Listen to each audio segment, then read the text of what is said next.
Check, check, check. Shalom. Yahweh Ba'ashem Yahshua Barakatah. I.S.U.P.K, North Carolina. We'll be with you in just a few moments. If you're in the chat, put a 144 in the chat so that we'll know you can hear us online. Put a 144 in the chat if you can hear us online. And we'll be with you shortly. The water. It's that time of year. We're going to be in Houston, Texas from April 1st to April 5th, celebrating the Lord's 57th annual Passover under Commanding General YAHANNA. Jam-packed, full of events, line dances, fishing, horseback riding, rides for the kids, bounce houses, and the annual lamb slaughter held at the BH Ranch.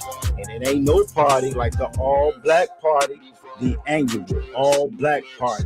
14149 Player Street in Houston, Texas. You know it's going to be lit. All leading up to Saturday, April 4th, the Lord's 57th annual Passover. You still got time. Go to ISUPK.com to pay your Passover fee. 18 and over, $200. You do not want to miss the Lord's 57th annual Passover. Houston, Texas. Shalom. It's the time of year. We're going to be in Houston, Texas from April 1st to April 5th, celebrating the Lord's 57th annual Passover under Commanding General YAHANNA.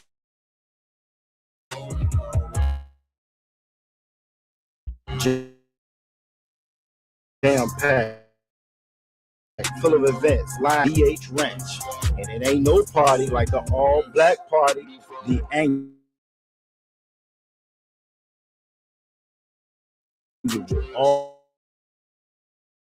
all-black party. In Houston, Texas, all leading up. You still got time. Go to ISUPK.com to pay your Passover fee. 18 over, $200. You do not want to miss the Lord's 57th annual Passover. Houston, Texas. Shalom.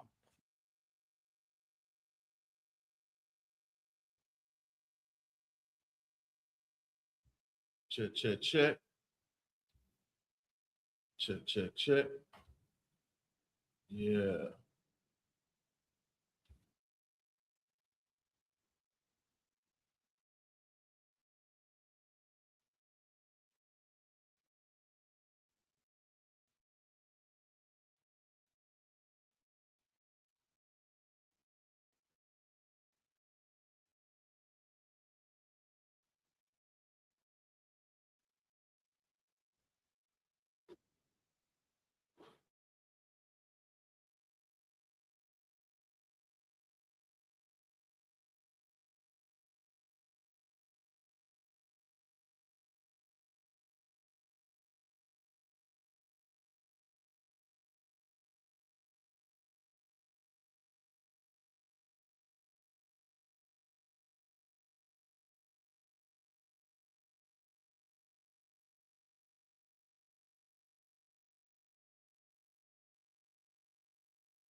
Mm-hmm.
Check, check, check.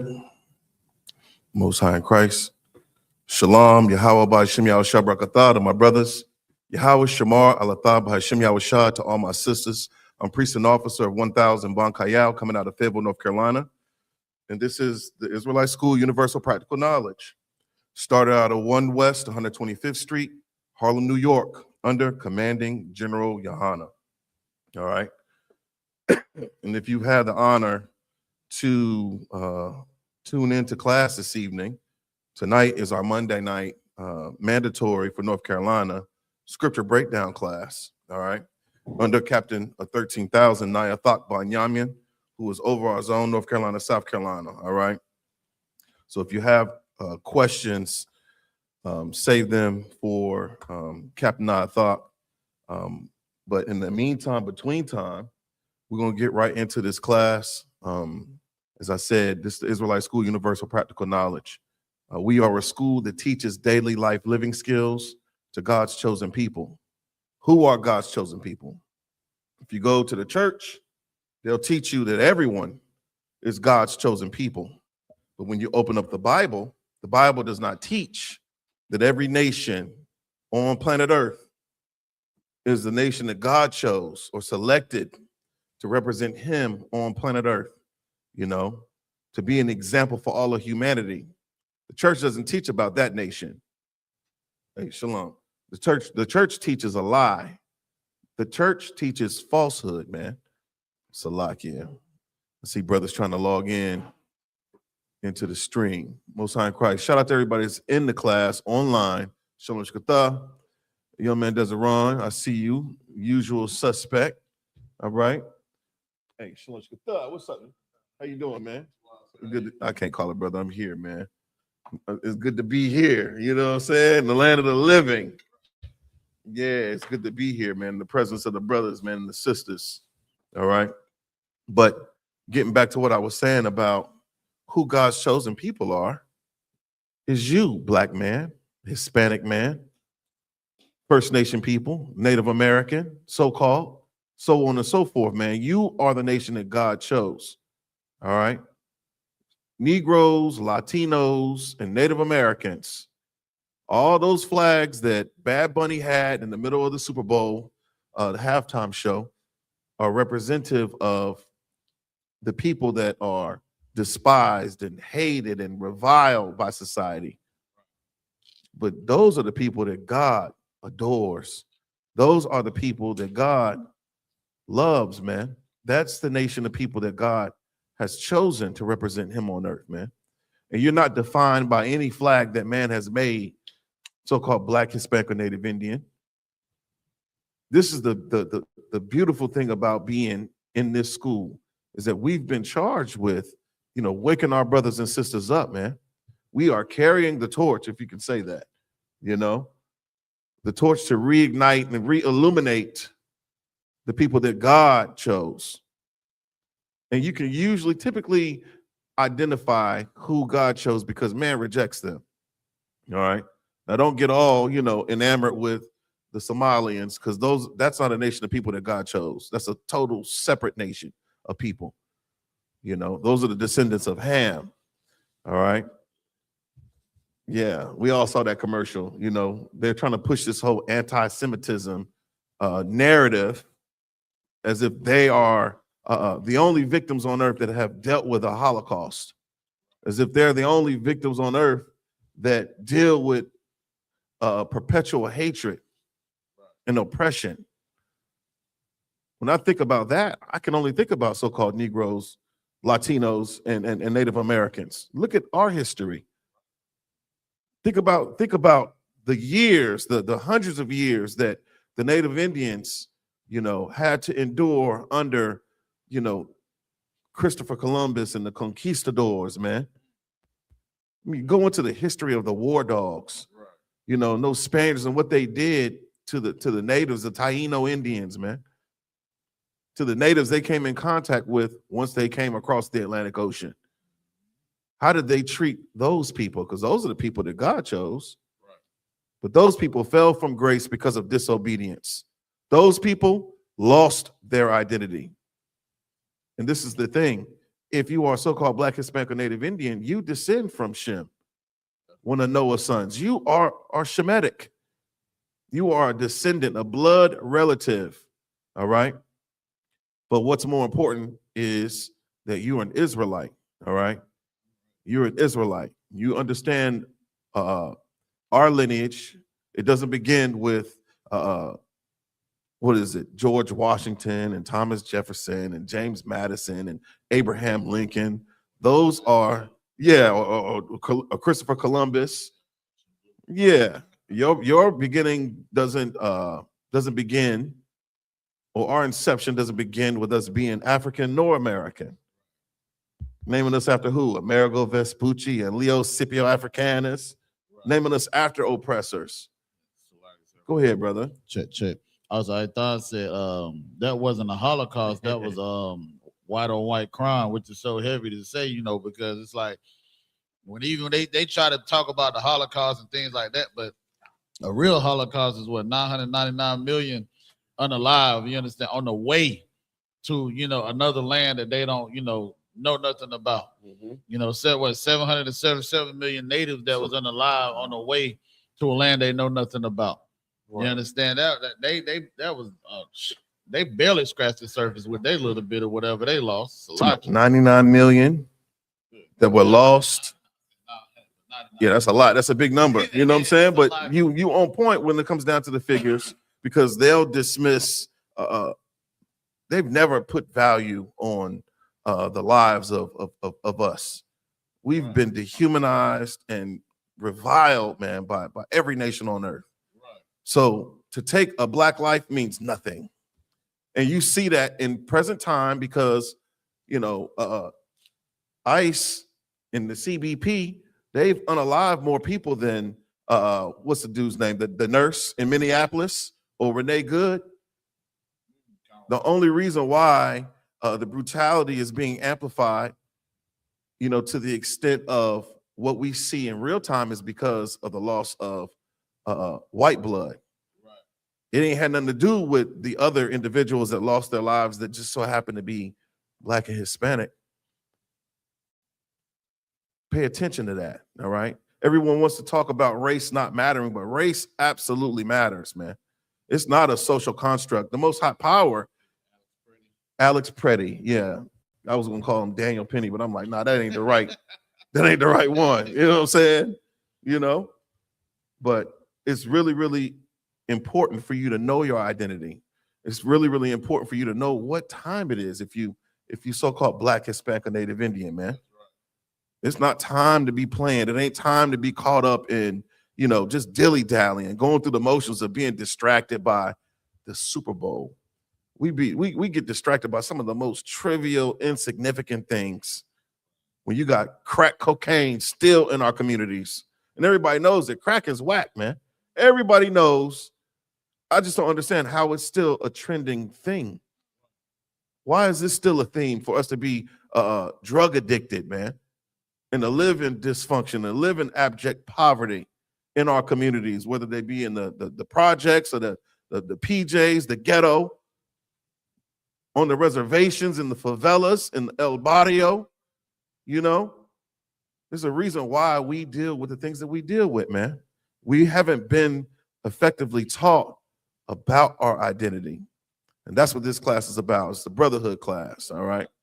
On Tuesday night, Brotherhood class, we go into, first of all, it's a scripture breakdown class, but traditionally in the I.S.U.P.K, each night of the week is allotted for a specific theme.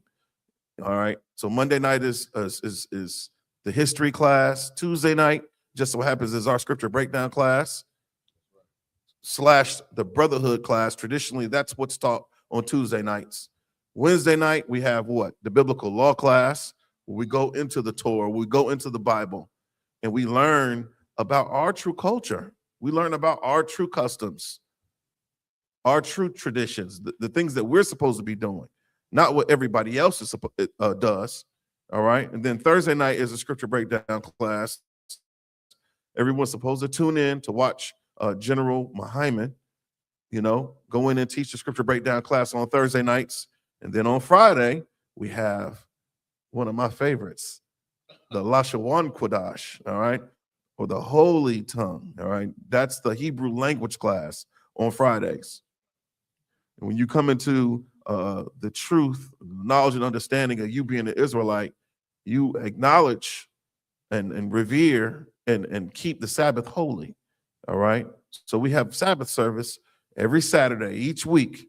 All right. Got a holy day each week, right?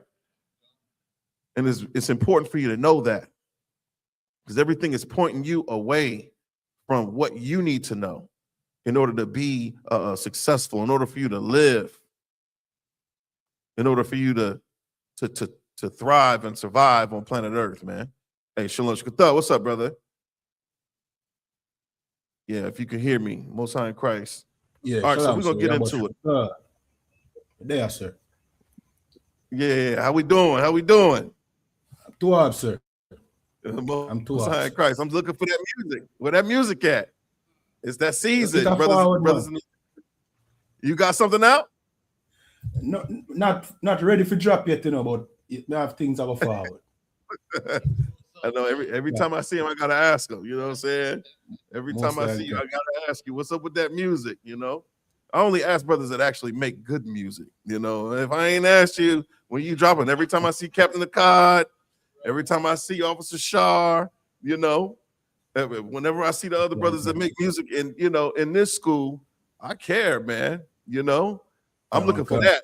I know we just had J. Cole just dropped the Fall Off or whatever in Fayetteville, but I'm looking for what you about to drop. You know what I'm saying? Pause. Anyhow. Nah, the water to you, brother. The water to you. All right, so where we at? We know what's happening, right? There's a holiday that, unfortunately, we have to teach about this holiday every year. Every single year, we got to go into, Valentine's Day. We got to go and teach you Negroes to not be so simple, buying chocolate, flowers, and dressing up in red. We got to teach our people culturally what not to do. We teaching social etiquette, right? We're teaching against abnormal behaviors. The Christian church talks about breaking generational curses, man. But in the I.S.U.P.K, we actually are breaking those curses. You know, we're not teaching our children to buy Valentine's gifts. We're not teaching them to acknowledge these traditions of men that were never given to us by our ancestors, by our forefathers. Abraham, Isaac, nor Jacob followed after other gods, man. And that's what made them special in the sight of the Lord. And that's how we have to be in current times. We have to be peculiar in the sight of the other nations, as the scriptures would say. All right. What's going to make you strange? Everybody's got the Bible, but who's practically applying it to their lives? Who's actually been given the authority, first of all, to teach this Bible and to literally, as far as the covenants are concerned, you have a literal contract with God. If you so-called Black, Hispanic, and Native Indian. But we reject it for what? Vain traditions, man. We reject it for worshiping other gods, paganism, witchcraft, idolatry. Those are the things that we subscribe to when we embrace our oppressor's culture. We keep his traditions, and God hates them. He hates every single thing about the oppressor's holidays, all right? If you're so-called Black, Hispanic, or Native Indian, you can't afford to celebrate anything that white society celebrates. I don't want you celebrating nothing that African society celebrates or East Indian society celebrates, all right? You got to learn what God has deemed holy and appropriate for you, all right? So, let's get into it, Officer Quadam. We about to get into Valentine's Day. Let's get into the historical origin of Valentine's Day. Well, we'll just go into Lupercalia, all right?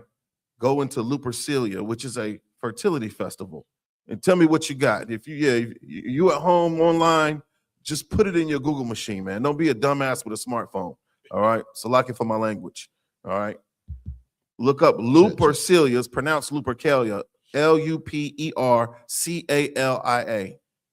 That is the root to Valentine's Day that we were given as children. We're taught as children in this empire to go whoring after other gods. We're taught in this empire about things that we shouldn't know before our time. Right. What does a fertility festival have to do with prepubescent children, man? And everybody's outraged about the Epstein files. Right. Everybody's outraged about these P files. Right. But you're teaching them things about fertility before it's time for them to know these things. Right. And here we teach our children that sex is marriage. That's right. All right. That's the practical way to approach fertility. All right. And we shouldn't even be talking about it right now, man. Right. You think about they should be learning the ABCs and learning how to count and learning about phonics and vowels and consonants. They shouldn't be learning about sexuality to that extent. That's right. Okay. Anyhow, tell me what you got with regard to Lupercalia, the history of it. Check. It says the Britannica says is it Lupercalia or Lupercalia? I've heard it pronounced Lupercalia. I've heard it pronounced Lupercalia. Okay, this is a bastardized tongue, man. It truly is. And who gives a damn? Whatever you say, I don't care what you call it. You know what I'm saying? It says Lupercalia. Disconnect. It says Lupercalia, ancient Roman festival that was conducted annually on February 15th under the superintendent. On what now? Superintendents. Spell it. SUPERINTENDENC. Superintendents. Yeah, I don't know. Yeah, we can look that up. Why you doing that? Keep reading. Of a corporation of priests by Lupercy. The origins of the festival are obscure, although the likely derivation of its name from lupus, Latin meaning wolf, has variously suggested connection. Salakia. So superintendents as a noun is the management or arrangement of an activity or organization, supervision. Okay. So this was structured, you know. When you think about how you learn to do anything, it comes from some other place. Right. Usually it's a bunch of heathens gathered together, creating, you know, letting their creative juices flow. And they're coming up with these ideals and these philosophies that have absolutely nothing to do with what is absolute. And that's the truth. All right. So when you come into the school, when you come into the I.S.U.P.K under Commander General YAHANNA, you learn to deal with truth. All right. You learn what's real and what ain't real. That's right. All right. You're no longer dealing with the oppression of having to accept fallacy as reality. All right. This is the reason why the other nations, you know, they go after dumb idols. They have to create their gods because the one true living power, whose name is Yahweh, don't know them. That's right. He don't know them, but he know you, so-called black man, Hispanic man, Native Indian man, woman, and child. He knows you and he loves you. All right. And what I understand about love, it ain't about, you know, this sweet feeling, butterflies in your stomach. It ain't about hugs and kisses, man. It's a fairy tale. Love is correction. That's right. All right. We're going to get into that. All right. So tell them where you are. Tell them what you're reading about. I'm reading about a Lupercalia, is Britannica. It says of its origin, it's like name from lupus, meaning Latin or wolf. Wolf. It's got to do with an animal, right? It's about the worship of an animal, the worship of a creature, not the creator, but the worship of a beast. That's right. Keep reading. Khan has variously suggested connection with an ancient deity who protect herds from wolves, and with the legendary she-wolf who nursed Romulus and Remus. A legendary she-wolf that did what? Nursed Romulus and Remus. Romulus and Remus. You ever heard of the expression, you've been raised by wolves? A person that is described as being raised by wolves, how does that behavior? How do they behave? Salaki, sir, animalistic. Very animalistic. They have a bestial nature. Right. They don't operate in the realms of what's honorable or what's decent. Right. They have very, very low decorum. We talked about social etiquette. They do that which is abnormal. That's the other nations. Hey, Salaki. Salaki, What's up, brother? I just want to know if you can hear us. I can hear you loud and clear, Officer Giannis. The water, sir. Hey, Most High in Christ. Shalom. Hey, Salaki, who do you have enduring with you, brother? Salaki, as of right now, I'm the only one here as of right now. Most High in Christ. Yeah, you the one there, but you don't see all them angels that's in there with you. Yeah, buddy. Most High in Christ. All right. I know. Yeah. Yeah. All right. Go ahead, brother. Khan, sir. It says as a fertility rite, the festival is also associated with the god Faunus.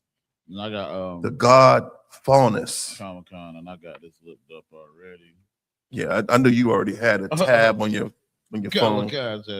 It says Faunus is an ancient Roman ruled deity of the wild forests and fields, often depicted as half man, half goat. Half man, half goat, like the fawn, right? Now Right. that is wicked, man.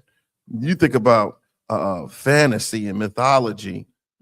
This is the reason why the oppressor hearkens upon your children, having such a broad and vivid imagination. He don't want you to focus on, the things that are real, because our lives are real wherever we live. We deal with reality on another level. You don't have time to daydream and to be in la la land. Right. The oppressor, he what? He exists in the metaverse. He's in an alternate realm altogether, because he doesn't want to acknowledge God. He doesn't want to acknowledge the truth of God.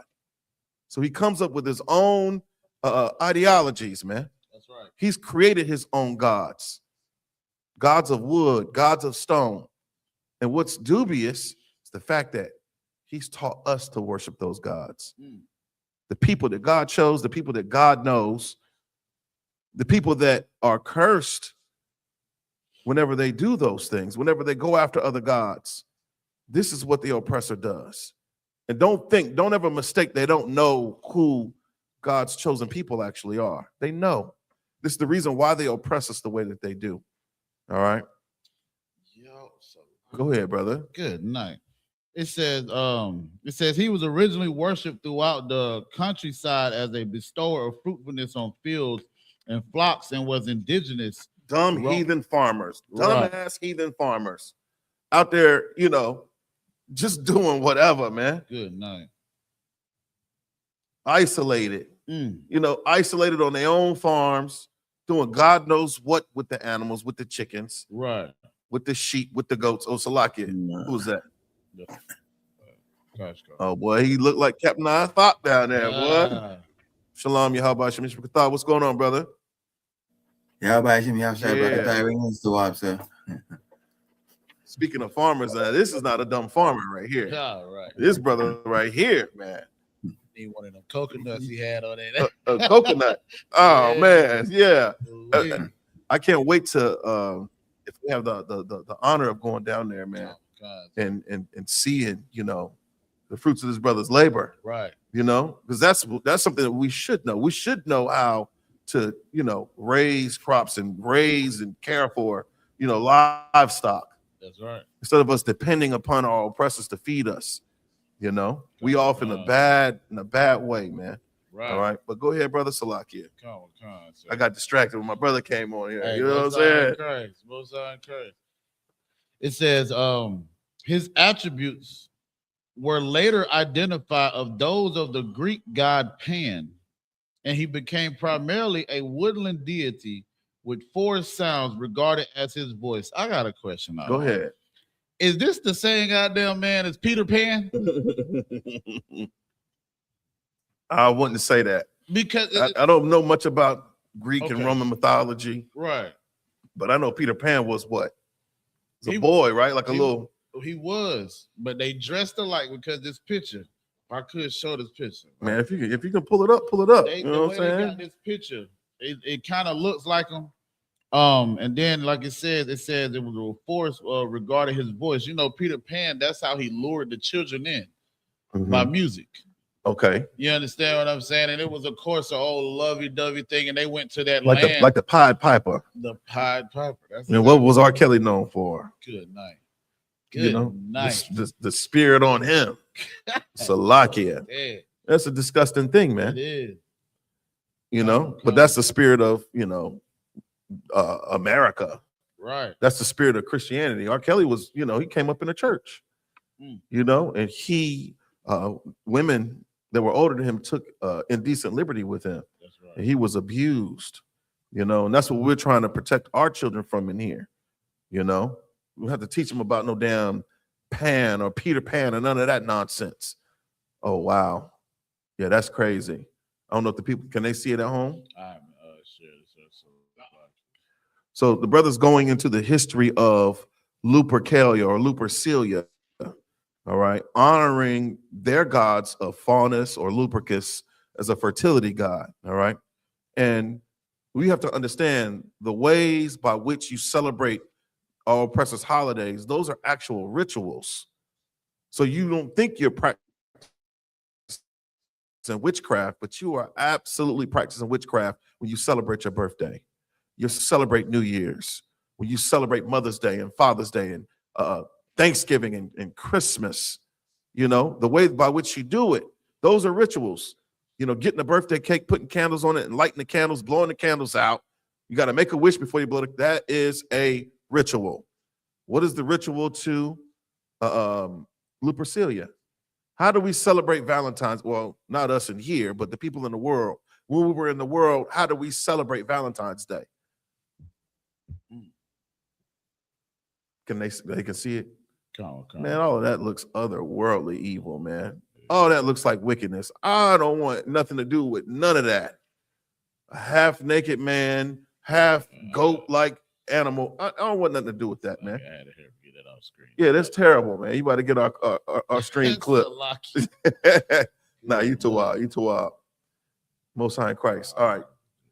So I'm gonna open up the floor, for the brothers that's in here, anybody that's online. How do we celebrate Valentine's Day in the world? Because this Lupercalia is the real reason behind the season. All right, the real reason behind the celebration. It don't got nothing to do with you showing love to your significant other. All right, that don't have to do that. Yes, sir. Go ahead, brother. There's nothing on the screen right now, so you know what I mean. I don't know what took place. The screen is blank. You only see the I.S.U.P.K logo. Oh, okay. Let me see. Yeah, man. What about now? Oh, I see what you got going on here. You got it? It won't let me click on there. Oh, okay. Most High in Christ. You just add us back to the, yeah. There we go. Most High in Christ. Got on the water. And with that, I'm going to pass the class over to priest and Salaki, captain of 13,000. Talk about Yamya and Salaki. Ain't no sweat. I don't take any emotion. You are a priest. What's going on, Akia? Salaki, sir. Shalom, no, you good. How y'all doing? Y'all good? Shalom, everyone. Shalom. Oh, hold on a second, Cap. Salaki, sir. Mm-hmm. I'm gonna put you back on the main screen. There he is, Salakia. No, you good. All right, where we at? Water. Salakia, sir, we were going into Valentine's Day. Really, come on, let's start it then. Who was reading? Officer Qudam. Go ahead, Qudam, continue. Right, because when it's Valentine's Day. I was gonna go to Deuteronomy 12. I think Valentine's Day is what this Saturday or this Friday? I think it's this Saturday, sir. Oh, but all them schools and you know what I mean, just prepare your kids and them I mean, for this Friday, man. Mm-hmm. You know what I mean? Teach them to be strong, man. That Valentine's Day is an evil holiday. You understand? Teach them the history behind it, like what we're going to get into right now. And there's so many histories, like so many different stories about it. You understand? Mm-hmm. Which one we have here right now? This is the one about the gay lovers. We started off with that. I was looking at Lupercalia in the Britannica. Mm-hmm. But Comic-Con, sir. It says yeah, Britannica. Go ahead. No, you go ahead, Salaki. Comic-Con, sir. It says Lupercalia, ancient Roman festival that was conducted annually on February 15th under the superintendence of a corporation of priests called Lupercy. You understand? And what you want to look up too is somebody look up what's that word we look for, boy, where it talks about where you bring a ton of philosophy into one. What's that word? Forget the word, but if you remember the word, let me know. I mean, a word where you bring all these philosophies, like this philosophy you're reading about right now. The church, a syncretism. Yeah, that's it. Yeah, look that up for me. You know what I mean? Because that is exactly what's going to go on in the churches on Sunday. And Sunday, you know what I mean? Then you're going to have to bring them flowers in there for them women. You understand? For them priests. All right? Can. Sir, may I have it if you need it now? Go ahead. Can. This says syncretism, the amalgamation of or attempted amalgamation of different religions, culture, or school of thought. Right? It's an amalgamation, meaning what? You bring in what? You bring in Lupercalia, you bring in Valentine's, and then you're tying it all into what? The Christian church. That's right. All into your schools. I mean, everywhere. What does Valentine's Day have to do with school? I thought we're telling these kids to go to school to learn how to, speak English. Learning, how to count, how to add. Why you have to bring a holiday into the school? Because they're trying to train your kids from young to do what? To go against Mosai. And you are going to have to fight against it by telling your kids the truth, by teaching them Valentine's Day is an evil and a selfish holiday for pigs. You understand? Right? Read on. So, like I said, that was it basically. Yeah, so now let's get back. Say it. Comic-Con, it says the origins of the festival are obscure, although the likely derivation of its name from lupus, Latin for wolf, was variously suggested connection with an ancient deity who protected herds from wolves, and with the legend she-wolf who nursed Romulus and Remus. And that's the next thing too. Yeah, I mean, I wouldn't not think about it like this also too. Remember that whole Epstein file coming out on what them bastards was doing, them PDS was doing. You mean abusing them kids. Just imagine you have an island with a trap door leading to the ocean. What the hell is that? Why would you have a trap door? Why would you have kids? You understand? You know what I mean, on your island doing what with them? And I don't want to take that back, but you were right. You understand? To even say that these people literally eating babies or kids. You understand? God, most of them Christ, sir. Like you know what I mean? Like you can't take that because that whole if I could get the book, we'll read some of it pertaining to Nat Turner being eaten. The delectable Negro. Yes, that delectable Negro. You understand? Go ahead. Right? Which lets you know that what? that this ain't too far-fetched for them. And Jeremiah was bringing on something heavy too, with linking it with the Catholic Church, with eating my body and drinking my blood. Like the bringing the tying all that stuff into the churches. You understand? When you sit down and start to, put 2 and 2 together, we really living amongst monsters. You understand? You living amongst, Ed Geehan, what do they call them? What do they call them people who follow after murderers? Copycats. You understand? Remember, he was what? He was known for what? Eating what? Dead bodies. You go and dig it up and then eating it. You understand? And I'm not putting nothing past these people right now from what coming out of Epstein file and all the redaction that the redacting. You know what I mean? They're breaking their own laws for these things not to come out. You understand? Now read on. Read on. Who was reading? Kudam. Go ahead and read Kudam. Kudam, what will you read? And also too, get me Kiad one, get the history on Romulus and Remus and the Sabian wives. The ones where they alleged, not alleged, but the story of them raping a woman and then going to the father to ask for marriage. You understand? This is their people, this is people history, man. And they just living it.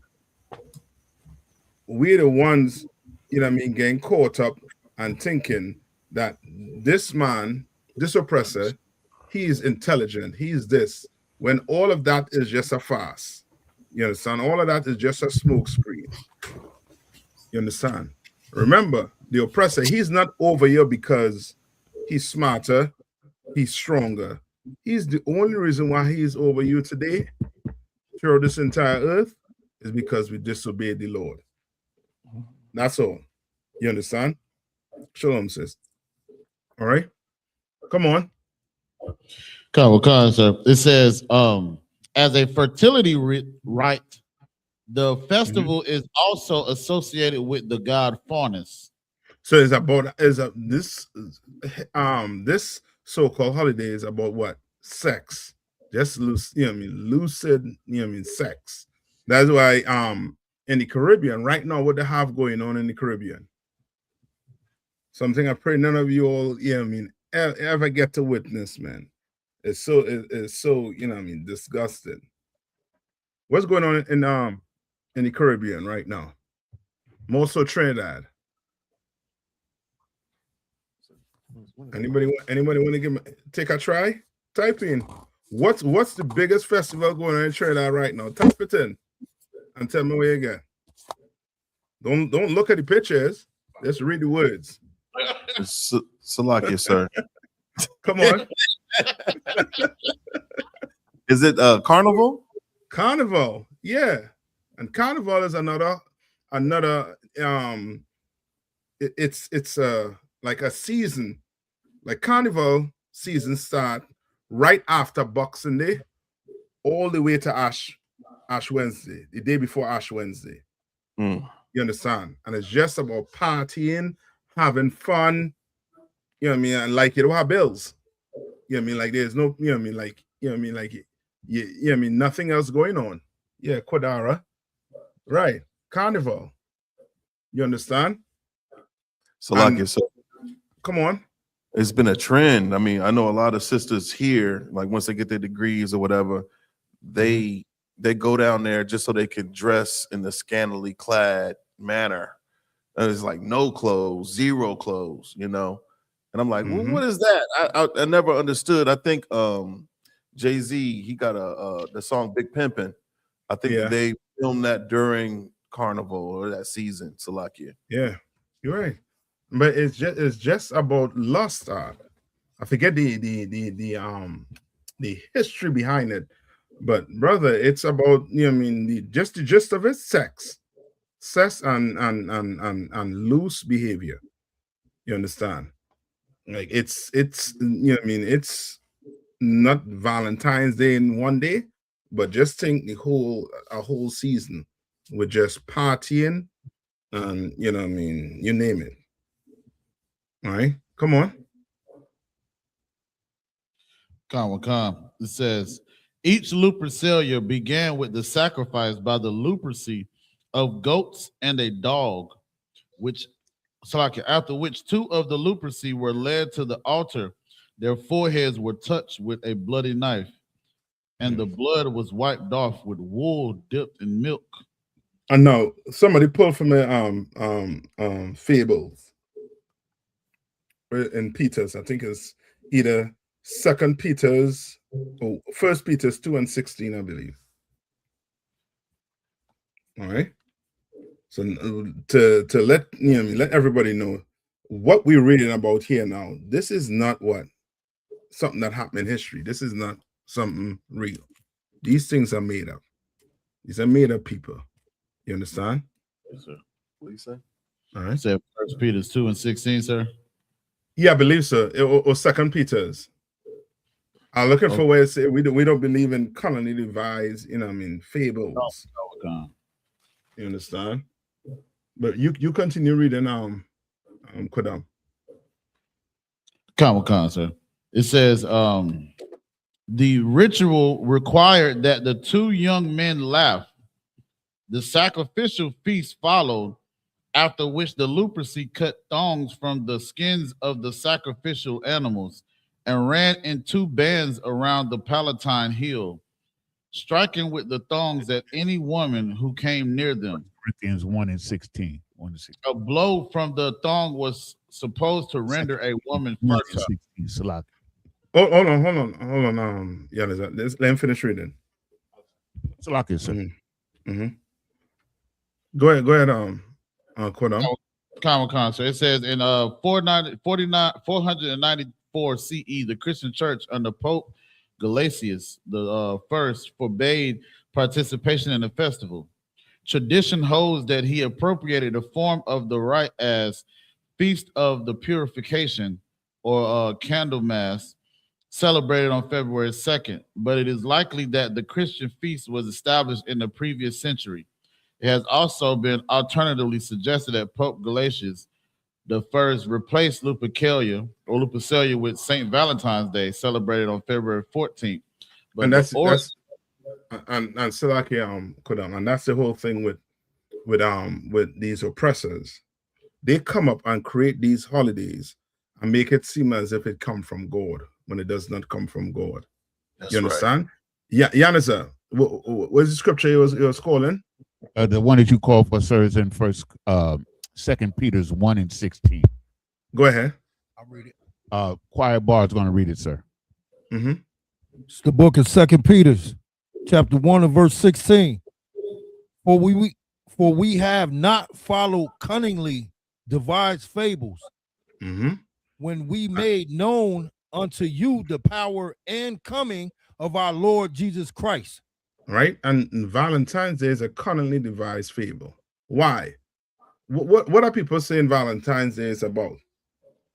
Salaki, sir. Come on. It's about love and romance. Yeah, it's about love. All this hate going around is about love. You understand? Love. Negro, wake the hell up, man. You understand? Wake up. America don't love you. You understand? And what you giving that woman ain't love. You understand? That ain't love. According to the Bible, love is doing the Lord's statutes and commandments. That's right. Love. You understand?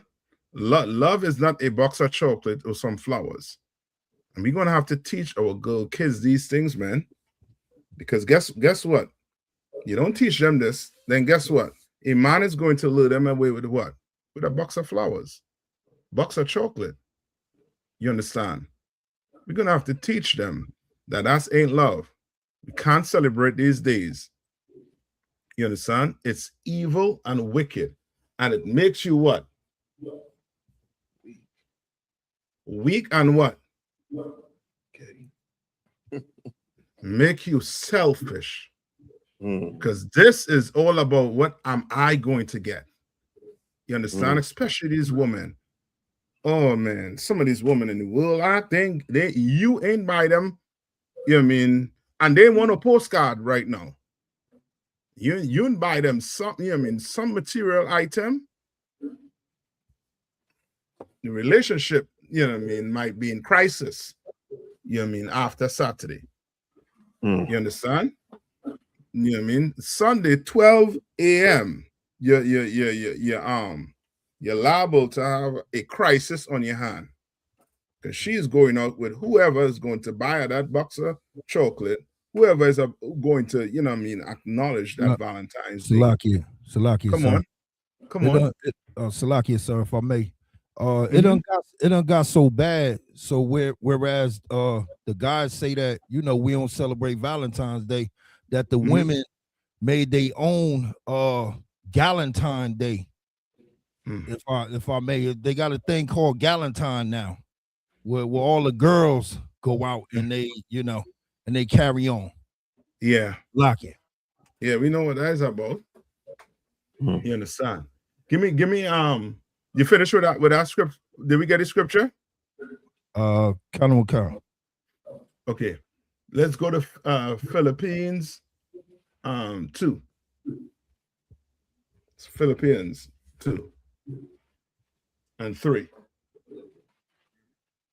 All right. Like we had to be opposite to that, man, to that spirit that's going to be out in the air on Saturday. We're starting Friday. You understand? Opposite to that, selfish.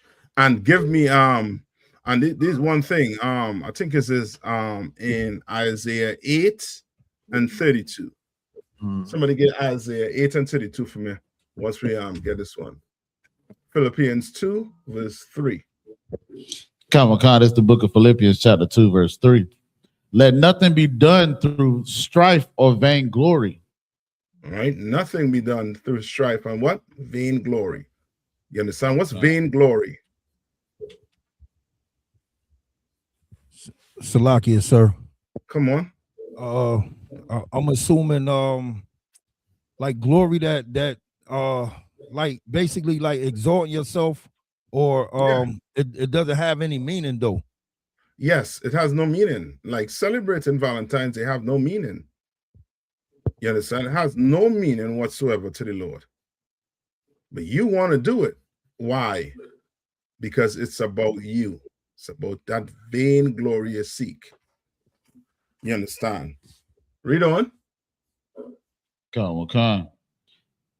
But in lowliness of mind, let each esteem other better than themselves. You understand? But in lowliness of mind, like you are going to have to be what? What's to be lowliness of mind? You're going to have to be what? Salakia, sir. Humble. Come on.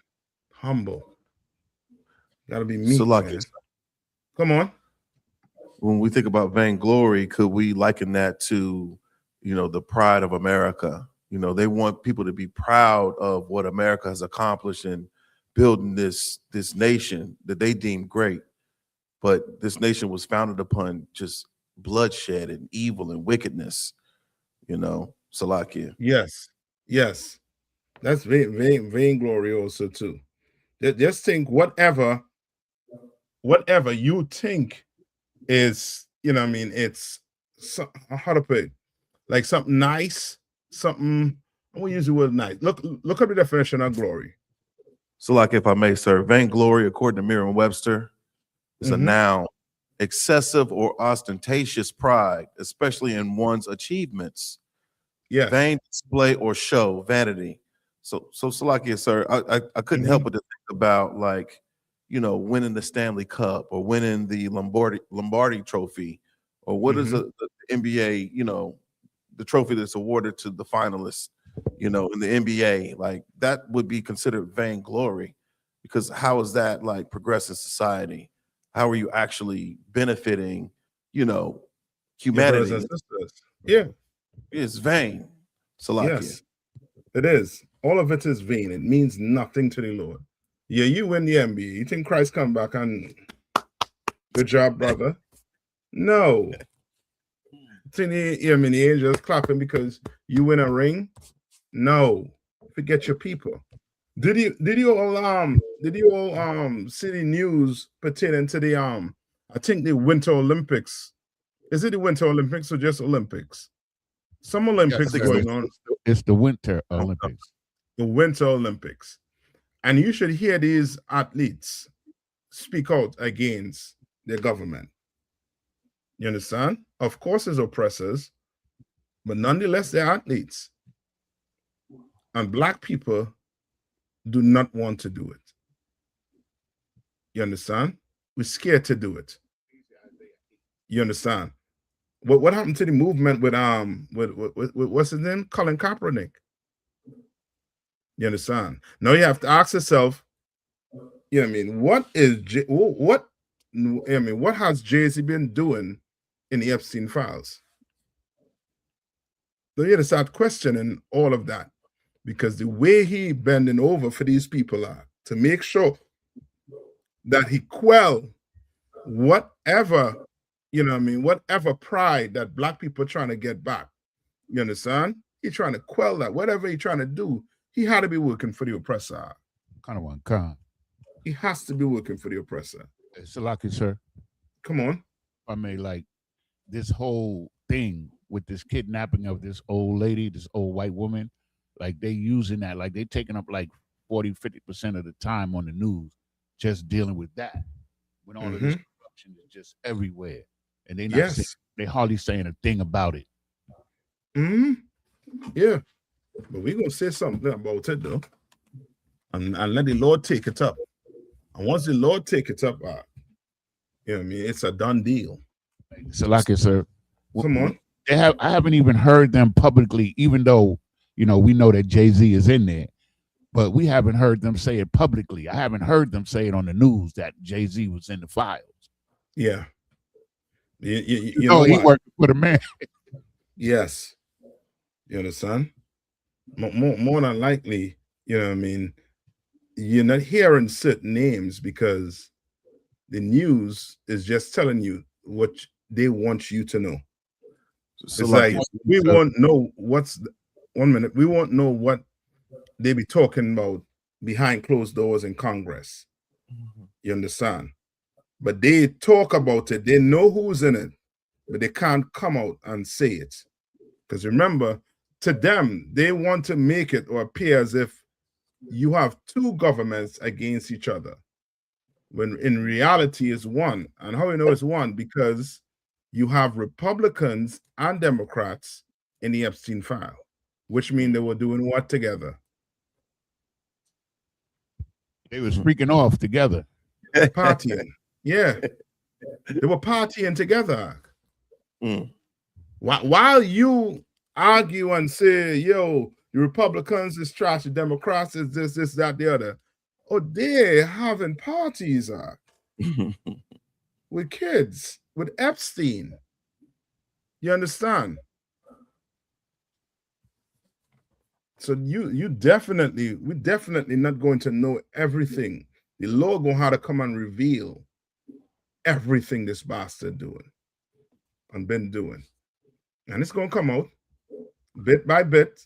It's gonna come out, and the Bible is going to it's going to shine a light on the Bible in a way where people are going to know that the preachers and them using it not to free their mind, but to control them for the white man.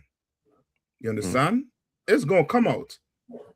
You understand? Because the Bible calls these other nations what? What the Bible calls them, especially the white man. What do they call them? The heathen.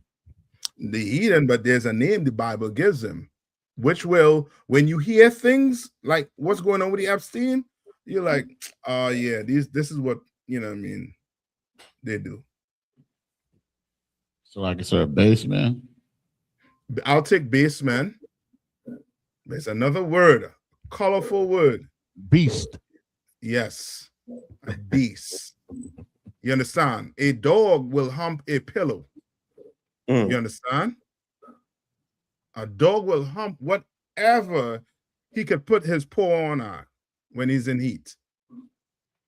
And that's how these oppressors getting on. Remember, we brought out a story, Kiad, when he brought out a story on Friday, where he was saying that Epstein was paying for what he was paying for with the Jamaican sprinters. Gun one gun for the elite Jamaican sprinters, basically them DNA. You understand? Now you understand why he was doing it, because he had a ranch in New Mexico that was, you know what I mean, like, was about it. You understand? And he wanted to bring in what a race. I forget I forget the word and the use, but it's no different than, you know what I mean, the eugenics that Margaret Sanger and what Hitler and them was trying to do. That's a master race or something like that. Just letting you know, these people, you know what I mean, that whole thing about the Nazi going, nah, the spirit's still here. They just call it by a different name. Yes, give it a different name. It's like, you know what I mean, it's like your business go bankrupt, you go create another business with a new name. It's the same thing they're doing. It's the same people running it. Sir. Come on. Epstein, he wanted to create this new race, but he wanted to use his DNA too. Like, he wanted to use his DNA and like splice it with, you know, like somebody like you're saying, you know what I'm saying? Yes. Yeah. You know. Which lane, you know what? Now remember, Epstein wasn't a what? For you to splice, you know what I mean, be able to splice DNA and do these genomes and this, that, the other. What you need to have, what you need to be. A geneticist. A geneticist? Is that what they call it? Yeah. Or just put them in a big pool of scientists. Right? That what was Epstein's profession? Yes, sir. The biggest thing he ever did was being a maths teacher. Yeah, and he was lying about his credential. Right. You understand? He was a criminal. You understand? You want to know where to hide your money, where to put your money? Oh, you'll go to him. And he won't just tell you where to put it. He gonna invite you on the island. It's a lucky, sir. Come if on. I may. Like, you know, in criminal investigations, they always follow the money, right? That's always the first thing they do. But in this situation, they're very quiet about following the money. Hey, hold on. Shalom Baz, you're on. Salakia. So with respect to, since we talking about Epstein, the U.S. 1 minute. Salakia, 1 minute back here. I didn't hear Yana's good. Yana's, say what you say one more time. Can you hear me, sir? Yeah. Okay, so what I was saying is, like, in criminal investigations, they usually just follow the money. But in this case, with this Epstein file, they being very quiet on following the money.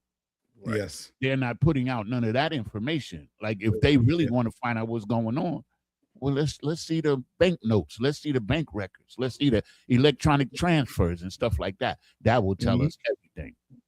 Yeah. You're right. Go ahead, Bankel. So, like, if I may, just yesterday, the U.S. Attorney General, Pam Bondi, she says that if we prosecute everyone in the Epstein files, the whole system will collapse. Good night. Well, Christ need to come back, quick. Christ need to come back quick, because these oppressors, they're going to blackmail each other. You know what I mean? And, okay, finish off Philippians. Who's reading it? Let's finish that off. Khan said the book of Philippians chapter 2, verse 3. Now go to verse 4. Khan said. Well, verse 4, it says, look not every man on his own things. Right? And the Bible trying to teach you to not be what? Just selfish. Yes, the Bible trying to teach you not to be selfish. You understand? You can't run the world because you're not selfish like the white man. You'll want to get in power and want to share and help people, not the white man. Do you know right now what he's doing to the Cubans and it's not even in the news? Like you have to go look for it. The Cubans and them, they in hell. I think you sent my video K one on this sister breaking down that Jamaica, they stopping Jamaica from sending oil to Cuba. Right now, Cuba fit into being a crisis because they ain't getting no oils. You need oils for what? Them planes. You understand? You know what I mean? Oil is almost, like essential if you have a country. You understand? And they're stopping it from getting on the island. Also, sir, if I may, sir, Mexico too. They're trying to stop Mexico from shipping oil to Cuba as well. Everybody gonna fold. You understand? That's what you call what? What the Bible call that? Lucky, sir. Come on. Go ahead, Baz. What is the Bible call that?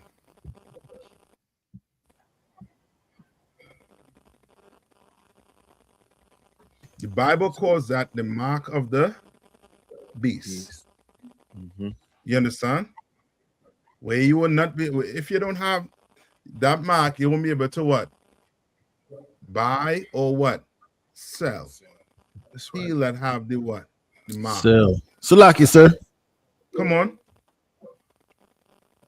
Baz. Can y'all hear me? I'm working on a new system. I'm trying to see if we still lagging and behind, or can y'all hear me? We can hear you loud and clear. The water, sir. I never.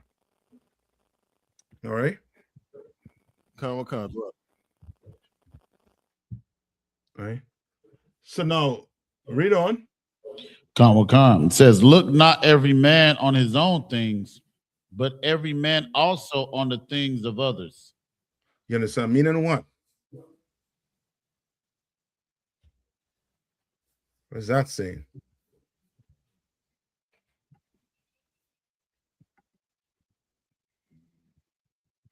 Salakia, sir. If I may, it's talking about, look out for your brother, look out for the other guy. Don't be selfish. Look into what's going on with your brother. That's right. That's it. And that's what we're teaching here. Salakia, sir, we got one question in the chat. And it's from the brother Deseron. Young man. Hold on, let me find it. I done lost it. 1 second. And he's asking what was let me get it. And where did it go? There it is. It says, Salakia, sir, during courtship, how should a man and a woman properly vet each other? That's right. All right. So during courtship, right? Everybody know, in the Israelite school, it was like a practical knowledge. You understand? We take this very serious. That's why we read it at the end of what? Every class. You understand? When a woman is up to court, right? If a brother wants to court her, what should that brother do? Let's start there. What that brother have to do? Yes, contact his camp leader. That's right. You understand? And his camp leader will contact a sister's camp leader. All right. Now, once the courtship is approved, right? Of course, there's rules you're going to have to follow. Just think you're a father, you have a daughter. You understand? There's certain rules that young man is going to what? Have to follow. And that sister also is going to have to follow. You understand? Right? Now, you'll be given permission. What? The permission at the beginning will be to what? To speak. You understand? To communicate. You all could talk, call on the phone. You know what I mean? That's, you know what I mean, to every end. You know what I mean? Get to know each other. Ask all the questions possible. You understand? Don't just be tongue out your mouth. You understand? Don't be like that. You ask a question. That's why in here it's what, 6 months to what, to a year rule. You understand? You know what I mean? On rare occasions, you may not have to do it, but you're going to have to get what? Permission to do that. You understand? Right? And you ask every question because you don't know. You want to make sure, because a sister, once she get married to a brother in this school, it's for what? Life. Ain't no slack. Yes, sir, I made a mistake. Well, let's see if we could correct that mistake, sis. Ain't nothing like that. Ain't nothing like, you know what I mean? Like, well, I understand you make a mistake, so you want to, what, you want a bill of divorce? Nothing like that. You understand? So your sisters is very important. You understand? You know what I mean? You take your time when it comes to courting. You understand? All right? And you want to make sure, you know what I mean, and anything you could, you know what I mean, definitely go to your camp leader and speak to them about, you know what I mean, during that courtship. Anything you're unsure about, you understand? You know, ask questions. Don't wait until you marry, then to ask questions. It's too late. You understand? I don't know if I get it. Get his question. Young man, that was it. Oh yeah, you know what I mean, something more specific on it, on the courtship, right? You can't, you know what I mean, courtship, you know what I mean, you have to get permission to, you know what I mean, to even touch that sister. So that sister to touch you can't just do that. Just think that's, you know what I mean, that's somebody's daughter. You understand? You have to get permission. You understand? All right. Anything outside of that, make sure, you know what I mean, contact your camp leader, you know what I mean, communicate with him, make sure, you know what I mean, you're on the same page. Because if you go break it, you're going what? You bet you're going to have to keep it. Mm-hmm. You understand? No, sis, if they I seen so right, so that's why the courtship is the way it is in here. Now, if they don't like each other, guess what? The brother ain't touch her, she ain't touch him. It's just, you know what I mean, verbal. So now, guess what? If the brother decides to end it, he just call the camp leader and say, you know what? I would like to end this courtship, and it will be ended. You understand? Likewise, the sister also too. If she wants to end it, you can always end it. But now you ain't defile that sister. You understand? That sister is still, you know what I mean, a princess, a Zion. You understand? All right? That's why the courtship is the way it is in here, and we take it very, very serious in here, Akim. All right? Salakia, sir. Come on.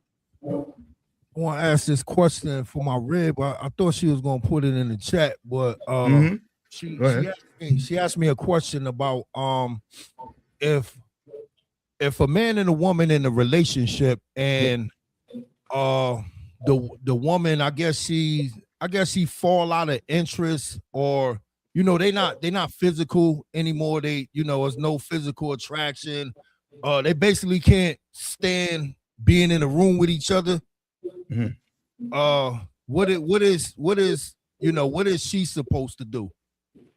They both should get we have marriage counsel also in this school. They should get marriage counsel, because in here you couldn't, you know what I mean, you could fall out with each other, you know what I mean. That does not mean the marriage ends, because there had to be something that brought you all together. You understand?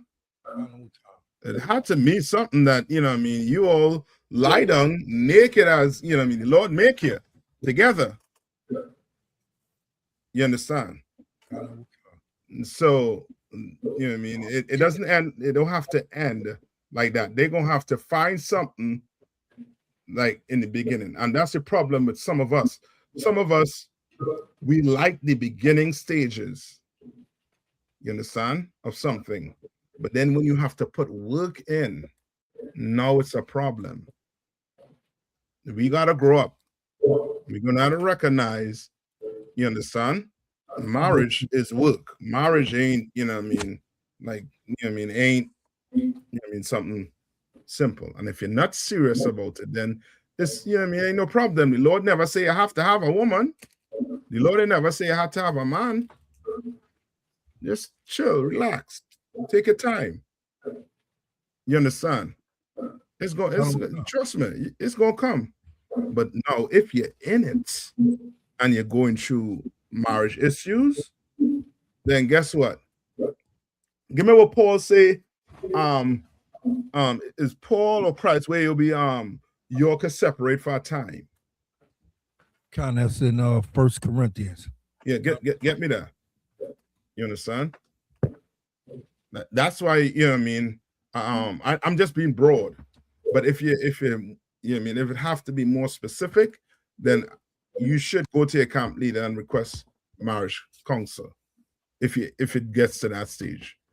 You understand? Because what marriage is, look up marriage in the Zondervan for me, K1. Look up the definition of marriage in the Zondervan. God. You understand? You know what I mean? The Bible is clear as they are saying what?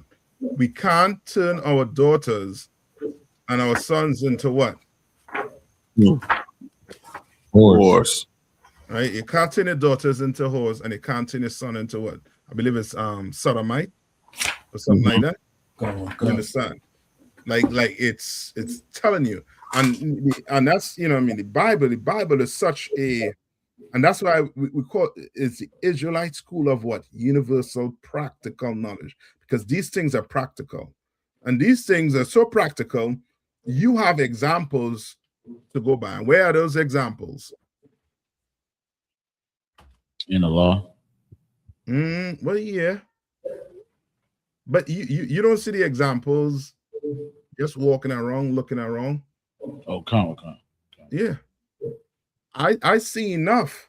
You know what I mean? I see what Cardi B with what 2 different men. I see. No, I don't want that. No. So like I said, the man she was, she ain't with him no more. You understand?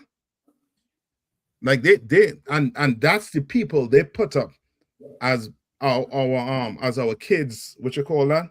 Role models. Right. Jay-Z, Oprah, they're role models. You understand? To the Lord, they are garbage, they are trash. They don't do anything to help their people, they don't do anything to uplift them. You understand? And people be thinking, well, yeah, they give money is not uplifting your people. You understand? Yeah, we will need money to pay bills. It's good. If you could do that, then do that. But you shouldn't be held as a role model just because you're doing what? Because you have money? For what? You understand? Ain't no better place on earth that you could come in and get the best counseling. You understand? The best counseling on the planet. And you don't have to be rich. You understand? Come on, who got it for me? Who got marriage? Yeah, man. Go ahead. This says, this is the Zondervan Pictorial Bible Dictionary, and it says, marriage is an intimate personal union to which a man and a woman consent. You understand? And now this is what you have to understand about marriage too. Marriage is now where, okay, if you're not ready for it, Aquaf, then this is something you should not do. And you better listen to this good. Read. Consummated and continuously nourished by sexual intercourse. What? What you saying? With food? La. With grapes, with apples. She gonna have, yeah, she greens, spinach. No, it's what? It's continual what? Continuously nourished by sexual intercourse. That's marriage. Gun. Now, once you stop doing that, now you're going down the path more than likely to where somebody is going to be a sinner. You understand? And once they get to that stage, you shouldn't let it get to that stage, right? Who get it one in Corinthians for me? Salakia, sir. I Mhm. don't think I find the exact scripture. I only got the No, one that say, if the unbelieving depart, let them depart. Oh no. Well, That's not the one. no, that's not the one. Salakia. So you talking about the one where it says defraud not yourselves? No, we could go to that one, but there's one where it tells you where the woman, you know what I mean, she could and the man could separate for a time. That does not mean now she goes and, you know what I mean, play carnival, do whatever she want to do, and then you do whatever you want to do. The separation just have to be, you separated just for a time. You understand? So that you won't start, you know what I mean, maybe missing each other. But then you will have to come back. And that sex has to continue. You understand? But these things have to be done with a priest. You understand? Before you do these things, you should talk to a camp leader, set a council up. You understand? So that you want, come on, you find it? Is it 1 Corinthians 7:5? Read it for me. Let me hear it. That's what I thought. Defraud ye not one the other, except it be with consent for a time. Yes. That ye may give yourselves to fasting and prayer. Right. Well, that's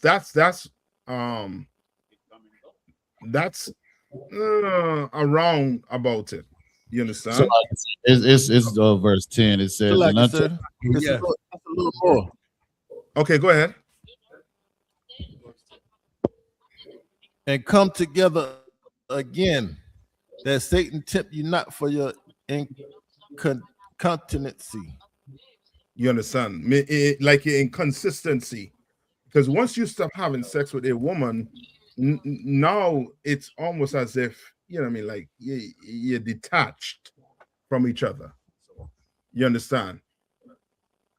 And you don't want that. That's why the Bible said, don't let the sun go down on your wrath. Don't let it. Find a way, you know what I mean, to communicate. If you can't, then get counseling immediately. Read on. Read on. Yeah, you understand? You understand? Go ahead. Verse 6.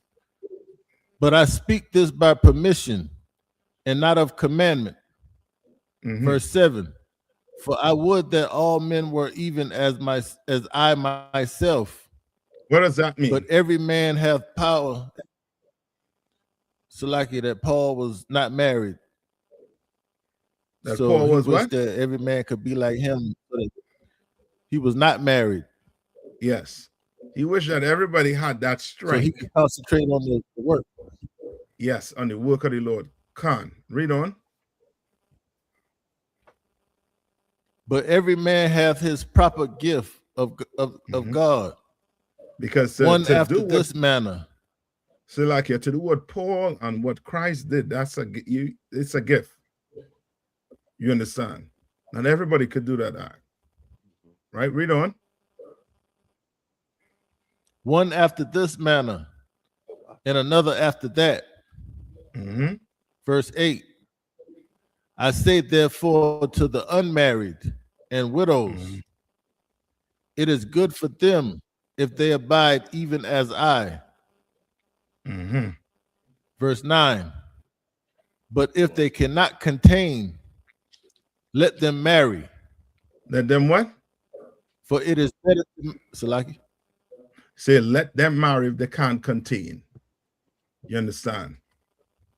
That don't mean to do what? To go, you know what I mean, just have sex because you're in heat.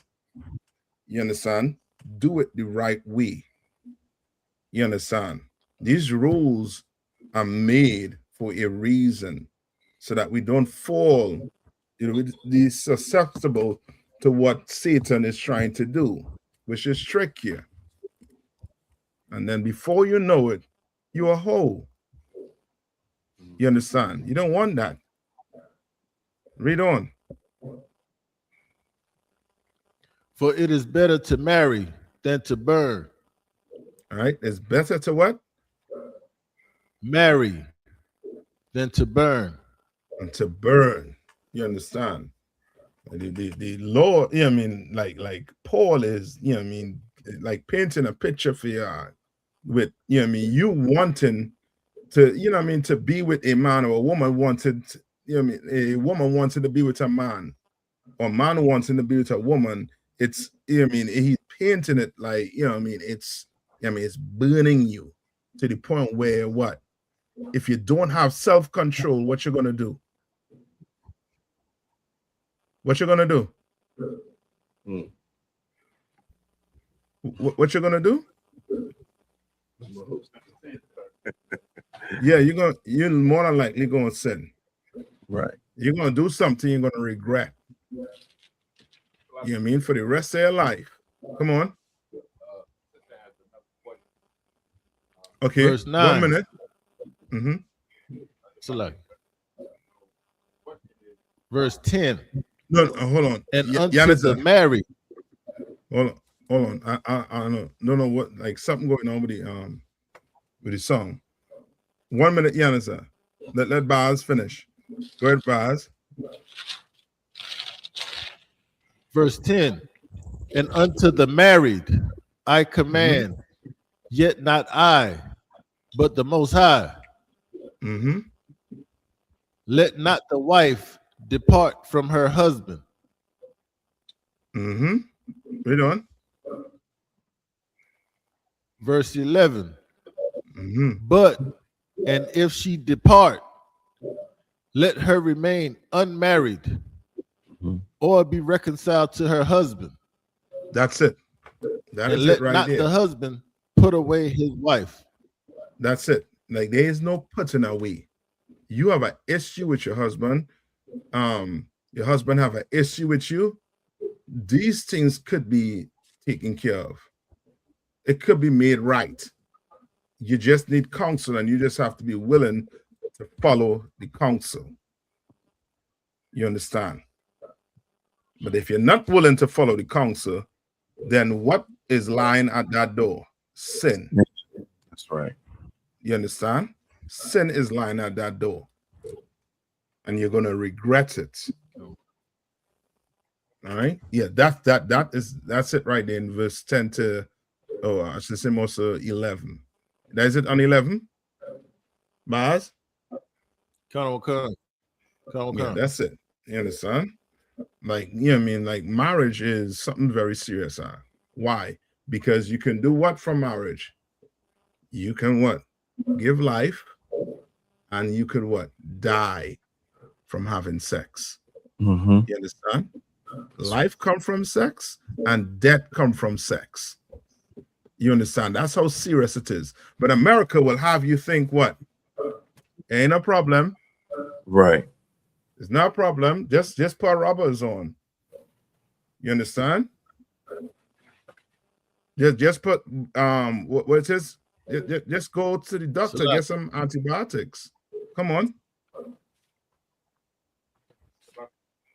So like society has like tricked us into thinking that, you know, happy. You hear the word happy all the time. Like, I'm not happy, or, you know, we used to stay together for the kids, but now they'll say things like, well, it ain't doing the kids no good because they don't want the kids. It's no benefit to the kids because I'm not happy. Yeah, Like happiness is just a temporary emotion. It's not a state of life. that's it. So, like, we got to get past that, and that's what Yes. being in this school has done with the practicality of the Bible. The Christian church make it like a fairy tale, so it's hard to relate it to our current situation. Yes, So, like, yes, you're right. Like people put happiness over, you know what I mean, doing what's right. You understand? The right thing. You understand? And And that's Salaki, go ahead. I'm sorry, sir. Salaki, sir. It's Go like ahead.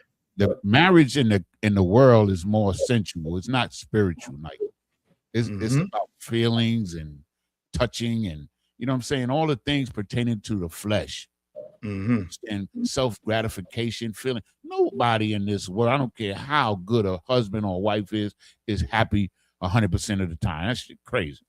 Yeah. All right. Yeah. So I think Once or twice you might, you know what I mean, you all might get, you know what I mean, at it, but at the end of the day, you know what I mean, makeup. You understand? Crush that at the end. Come on. Slakia, sir, when it comes down to the pursuit of happiness, that's outlined in the Declaration of Independence.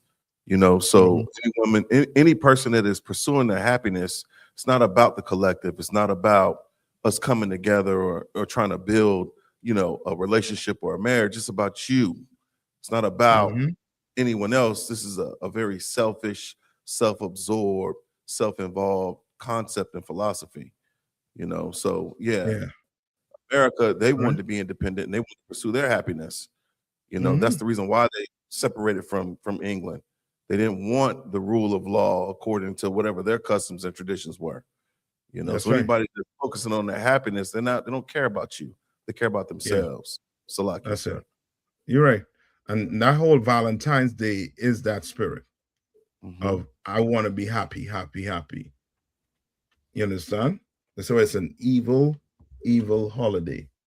All right. Go to Proverbs 18:1.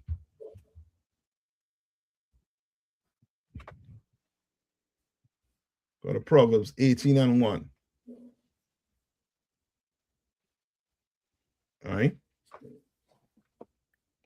Yannis, say there was another question. Salaki, sir, I believe what Baaz just said and read answered the question, and what you responded with should have answered that question that I was going to give you. Okay, just find out from the person if that was the question was answered. Okay, we'll do, sir. This is the book of Proverbs, chapter 18, verse 1. Through desire, a man having separated himself, seeketh an intermeddleth with all wisdom. Right? Through what? Through what? Through desire, a man having separated himself, seeking and intermeddleth with all wisdom. Like this person is not trying to do what? Be what? Selfish. You understand? When selfishness is about what? Me. What can I get? This, that, the other. And this man is seeking to what? Basically seeking wisdom. And what's wisdom? Wisdom is what? Doing the Lord's statutes and commandments. That's right. You understand? You a man, you seeking wisdom into finding out what are these holidays about? What is this? Should my family be celebrating this? No. Okay, let's stop doing it because it's angering God. You understand? Like we gonna have to really sit down and do what? Open this Bible up and read it and obey what's in it. That's right. Come to class, ask your question. If you're unsure about something, bring it and ask your question. Get it answered. You understand? Seek wisdom out. Seek it out. Right? Go to Romans 15:1. Book of Romans, chapter 15, verse 1. We then that are strong ought to bear the infirmities of the weak. And that's what you're doing. You're going to have to do what? You're going to have to show brothers and sisters, yo, I know, you know what I mean, you learned this today, like brothers and sisters who come in school and here they can't celebrate the birthday, but you know, the week is the, you know what I mean, it's just coming. Ain't no sweat. Next year we got to work on that. We got to work on that. We got to build that strength up. You understand? We're going to have to be weak, the burden of the weak. You understand? Commander YAHANNA been teach you all how to do it. The Hebrew Academy teaches you how to do it. You understand? Read on. Come. And not please ourselves. And not please yourself. You know, it's just to wake up. You waking up what, 5 o'clock in the morning to get to Hebrew Academy. You're not pleasing yourself. That's right. You're not. Well, take that same spirit and now you go bring that to your family and show them, yo, we're going to have to stop celebrating these days the Lord say we're not supposed to celebrate. No Christmas tree in your house this year. We're not celebrating Christmas. We're not celebrating July 4th. Not doing these holidays that the Lord hates. We're not doing it. No chocolate in this house Friday and Saturday. None. 2 days. No chocolate. That's right. You understand? No flowers. Read. No, I think that was it on that. Jump to Luke 12 and 15. It's the book of Luke, chapter 12, verse 15. And he said unto them, take heed and beware of covetousness, for a man's life consisted not in the abundance of the things which he possesseth. Right? A man's life does not what? For a man's life consisted not in the abundance of the things which he possesseth. Yeah. And that's what brothers get mixed up with. And sisters be talking to what? A high value man. Yeah. You understand? And the Lord here is, you know what I mean, telling you, you don't go based, your value is not based on what the abundance of things that you have. It's not. Because you could go, you know what I mean, buy roses and chocolates and do a, you know what I mean, take her to this lavish crab fest dinner on Saturday. Ain't wise, brother. Ain't wise. Read on. Verse 16. And he spake a parable. It's like he spake a parable unto them, saying, the ground of a certain rich man brought forth plentiful. Where you at right now? Luke 12 and 15 or 16. I'll finish 15. Want me to go back to 15? Yeah. It's the book of Luke, chapter 12, verse 15. And he said unto them, take heed and beware of covetousness. Good night. And he said it, covetousness. The waters. Covetousness. Yeah. Right. All right. We had to try that in Google and let Google do that. You know what I mean? Pronounce that word for you. But just know, beware of you wanting to do what? That spirit of what? Wanting to take somebody else's thing from them. And Valentine's Day is a day where a poor man, brother, he's in hell. He's in hell. And you poor brothers out there, come in the UPK, man. That's right. We're gonna show you how to pick them. We'll definitely show you how to pick them. You understand? You sisters, come find your way in here. Right, read on. For a man's life consisted not in the abundance of the things which he possesseth. Yeah, that's as plain as it could get. As plain as it could get. Money means nothing to the Lord, and it means nothing to a relationship. Now, can money help? with the bills and with some type of comfort in a relationship, yes.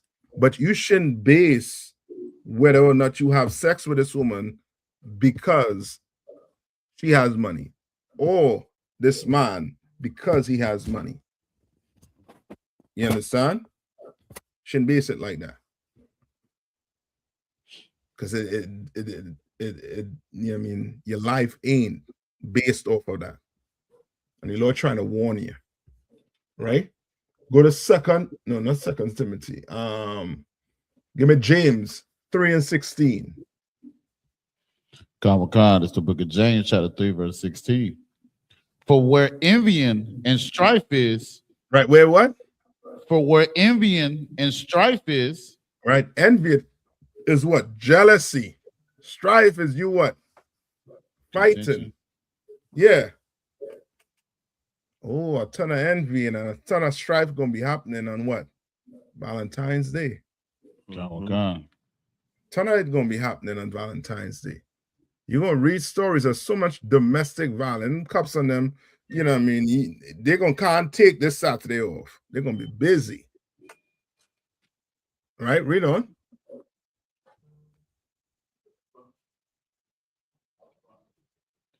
So, like, if I may, the book of James, chapter 3, verse 16. For where envying and strife is, there is confusion and every evil work. That's it. To hell with Valentine's Day, man. Black people, we want to wake up and realize, you understand, that on these days when we celebrate it, something evil happens. Somebody getting what, shot? Somebody, you know what I mean, in a big fight. Somebody going to jail. Mm-hmm. Salakia, You know what I mean? Come on. Salakia, you said Valentine's Day is on Saturday? Yeah, I believe so, right? Right. Well, I had a slave one time, sir. It was like an industrial plant. And if Valentine's Day ever fell on a Saturday, the husbands had to either send their wives flowers to the job on Friday or Monday, because those sisters want everybody to see them getting some roses. Right. Yeah. And if they didn't, it was gonna be trouble. Yeah. Yep. You're right. Well, brothers, we gotta wake up and recognize, you understand, that the Lord hates it. You don't have to do it. Why choose? Why the oppressor always have to give us a day and tell us when we have to give our wife some chocolate, some roses? Why? We program like that? Come on, Kodam. Comic-Con, sir, I just want to bring a precept out if I could, Baba Kasha. Go ahead. It's the book of Isaiah, chapter 3, verse 12. It says, as for my people, children are their oppressors, and women rule over them. Yes. O my people, they which lead thee cause thee to err and destroy the way of thy paths. So That's like, it. if I may, sir, I think it's heavy because, you know, it's like what Baaz just said, the women, you know, they sit here and they want these presents and all this and that. You understand? And it's kind of like taking away the manhood of the man. Like, if you don't get this, I ain't gonna give you none or something, you know, it's a lot. That's right. Definitely. Now, give me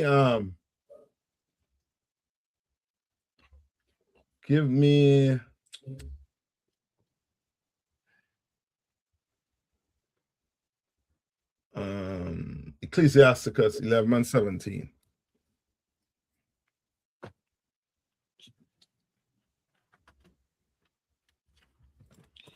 Comic-Con, it's the book of Ecclesiasticus, chapter 11 and verse 17 says, the gift of the Lord remaineth with the ungodly, and his favor bringeth prosperity forever. Say that one more time. Read that one more time. Comic-Con, it's the book of Ecclesiasticus, chapter 11, verse 17. The gift of the Lord remaineth with the ungodly. With the ungodly? And his favor bringeth prosperity forever. No. Read it one more time. Godly. Comic-Con. It said Ecclesiasticus 11 and 17, right? Go ahead. Comic-Con. The gift of the Lord remaineth with the ungodly. Salakia. Godly. No, it says ungodly on mine. Salakia. You see that? Yeah. Ecclesiasticus? Yeah, so like this 11 must and be a typo, sir, because It's- mine it's- is saying ungodly. Yeah, it says godly. Okay, Comic-Con. Salakia. The gift of the Lord remaineth with the godly, and his favor bringeth prosperity forever. You understand?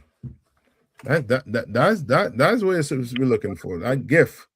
You come in here and learn what your gift is, and you know what I mean, run with it. What Bible is that you're reading? Yeah, what translation is that? This is the so like I said, it's the King James version. It's an app. Oh, that's the app. Just make sure the app is you mean the King James. Comic-Con, sir. Yeah, get you the real thing. The real deal. Salakia. Find me in the Old Testament where it talks about the woman losing their vintage.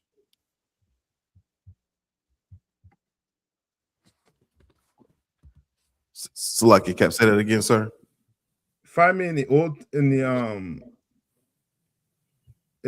Old Testament where it talks about the woman losing her vintage. I thought it was in Isaiah. I could be wrong.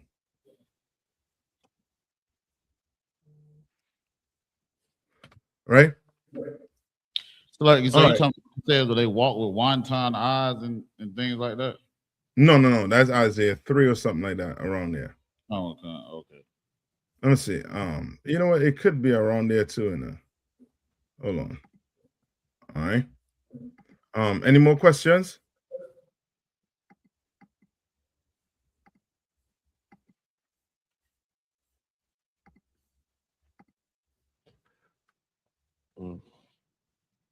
If not, let's continue then. All right.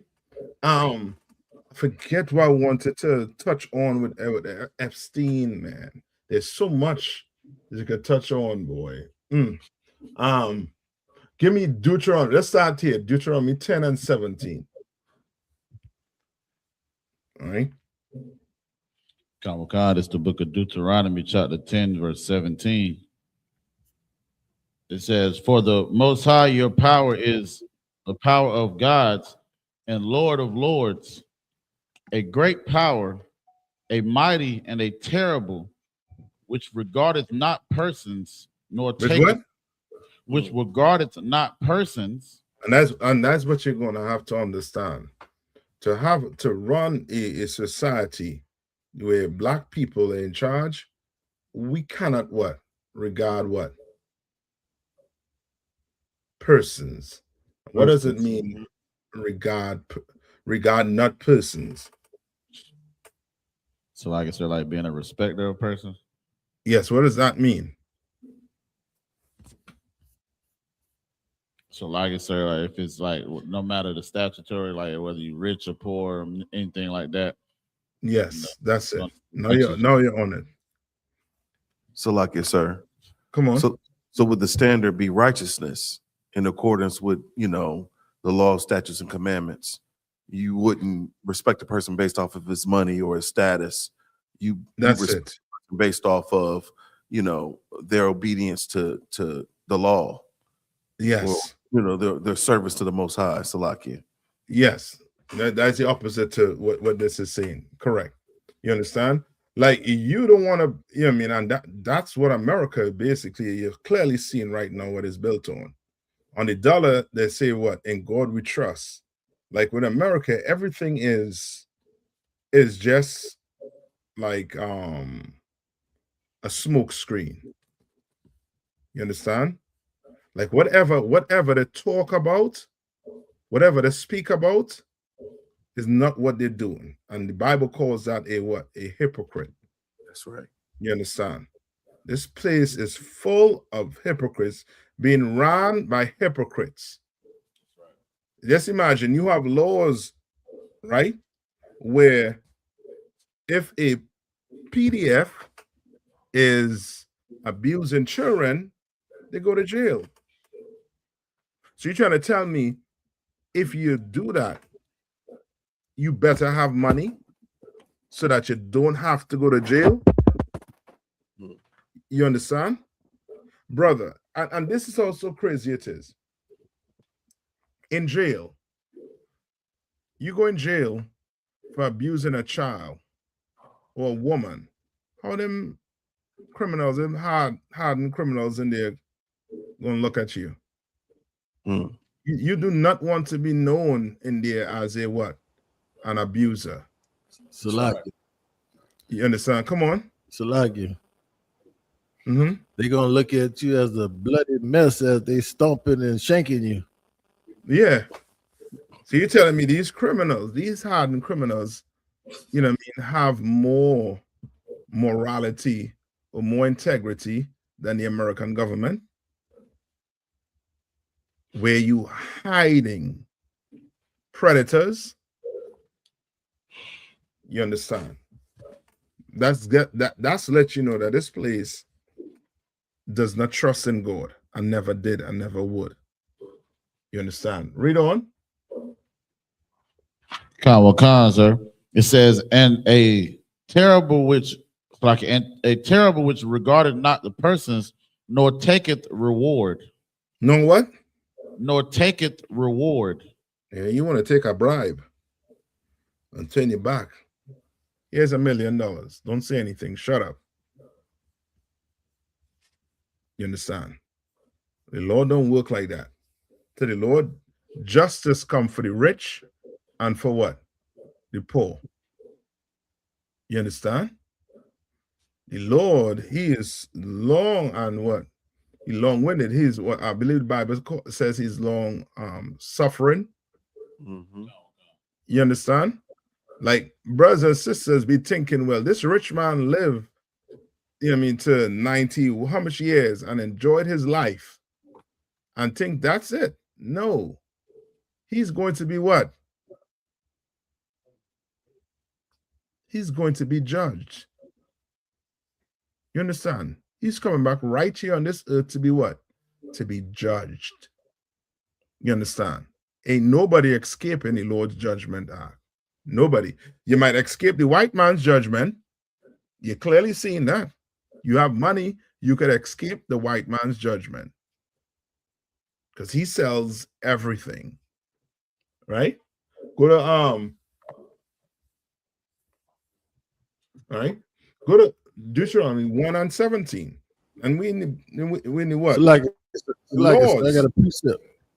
Come on, go ahead. So like it's a precept on what you just said. Ecclesiastes chapter 8, verse 11. Because sentence against an evil work is not executed speedily. That's it. Therefore, the heart of the son, the heart of the sons of men is fully set in them to do evil. You understand? And this is what's going on the earth right now. You understand? They think because they ain't just dropping, you know what I mean, on the floor. They ain't just clutching their chest and hitting the deck and dying. They think the Lord forget about them. They think they have enough money, you know what I mean, to live, I mean, outlive the punishments of the Lord. Nah. The Lord say, what's going to happen, Baz?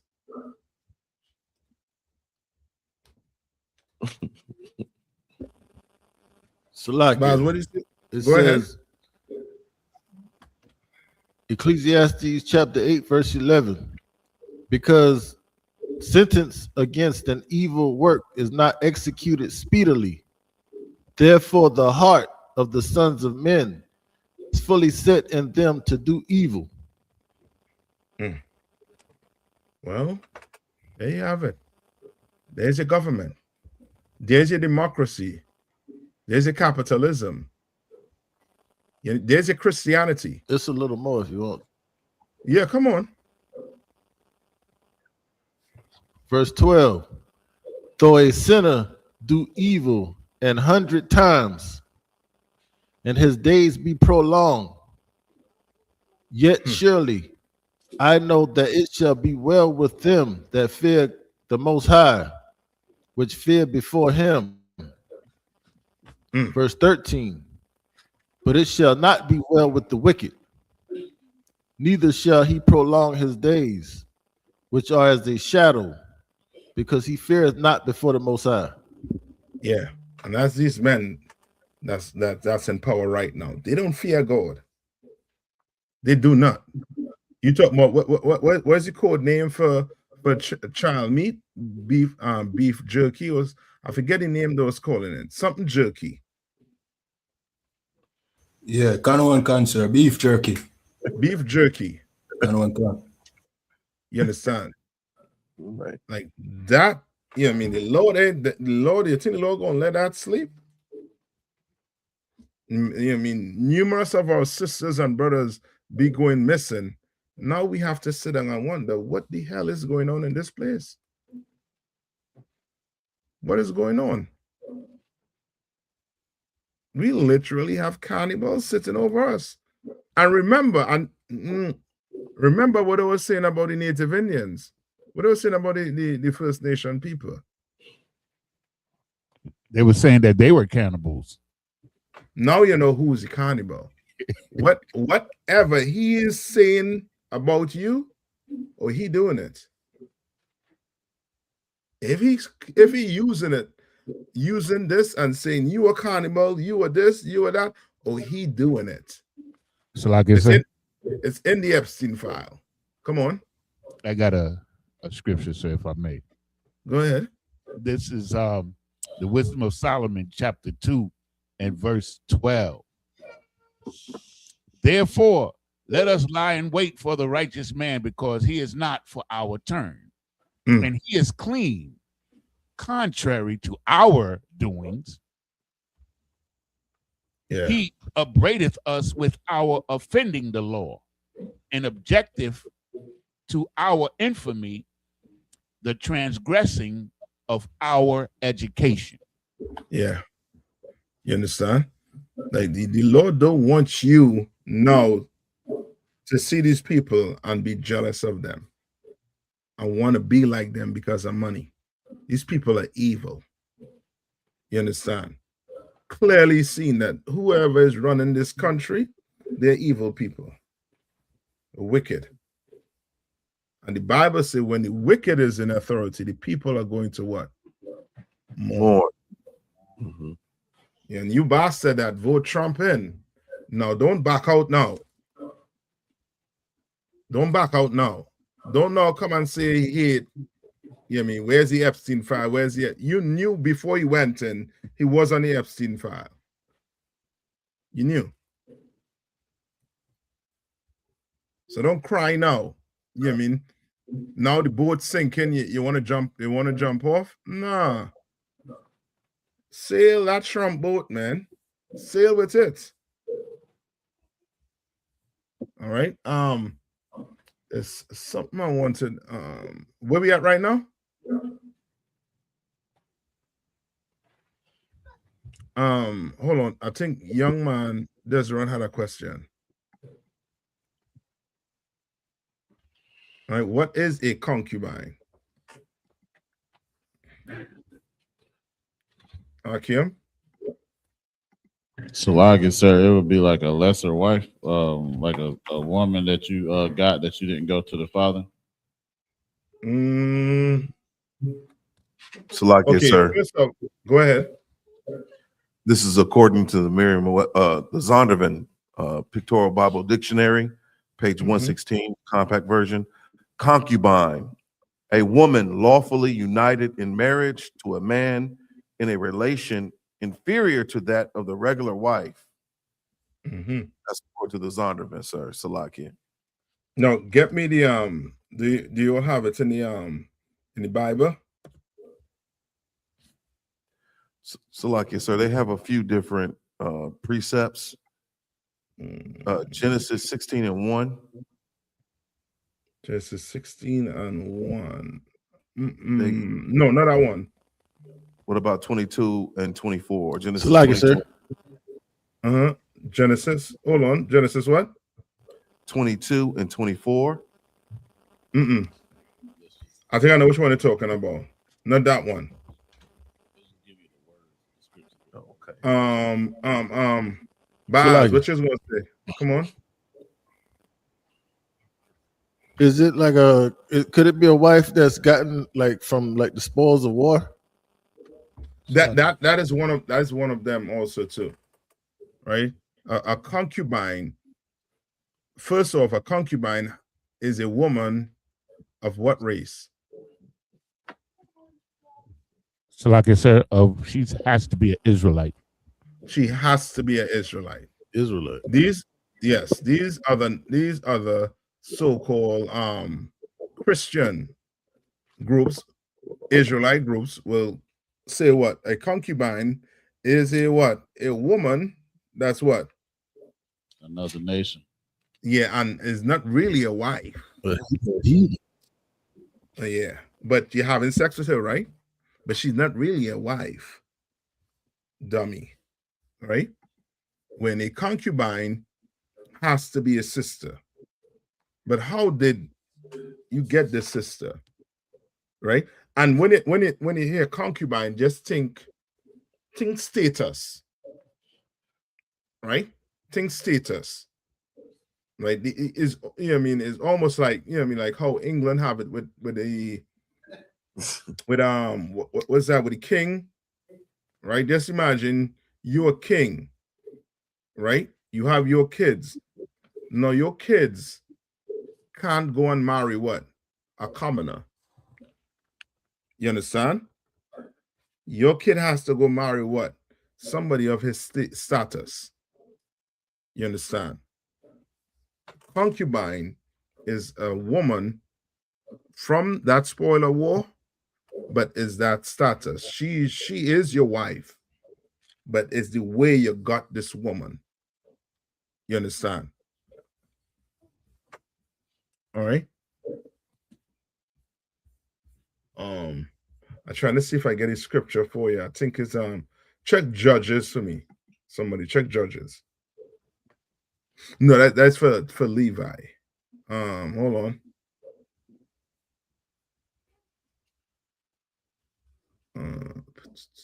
So like it, sir.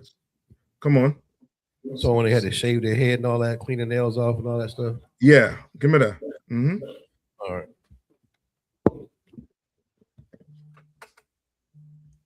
And this is just to show you, or to give you a picture of what the status of this woman, right? So like, sir, I think it's Deuteronomy chapter 21, verse 10. Says when says, when thou goest forth to war against thine enemies, and the Most High thy power have delivered them into thine hands. Right. And just think about this, right? An enemy basically is somebody who what? Who's an enemy?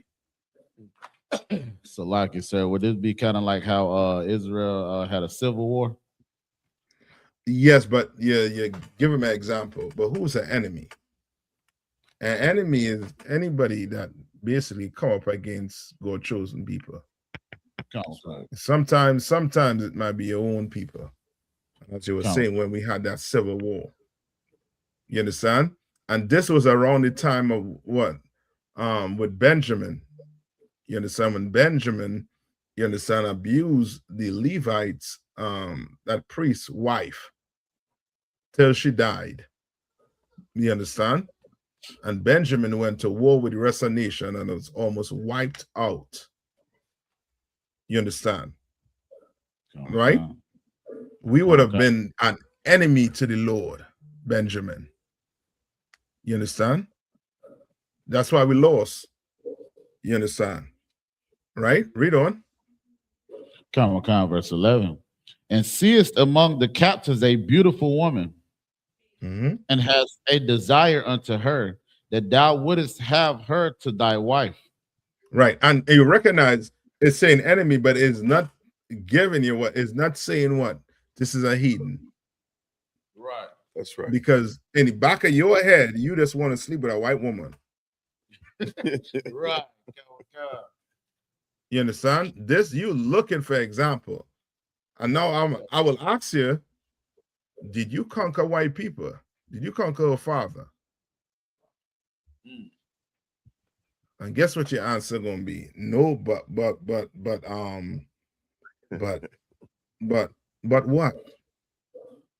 Mhm. Is So she like a I said, spoiler? Come on. Salaki, sir. you can't keep a Those law fake by Israelites, Hold the on. concubine. Yeah, hold on, Baz. Something up with the yeah, with the because audio. he can't hear me at all. Yeah. So Go what ahead. I'm, if I may say, it's like you can't keep a law by breaking a law. You can't marry heathens. That's it.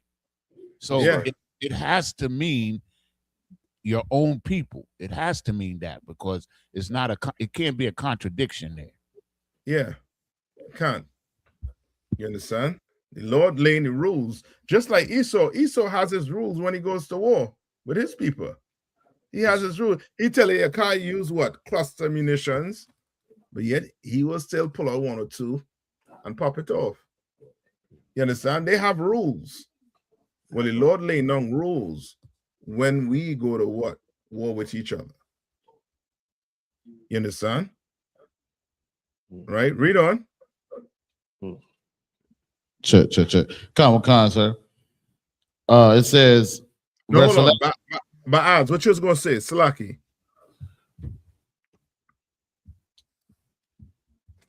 Baz, you was gonna say something? Salaki, sir. I was just saying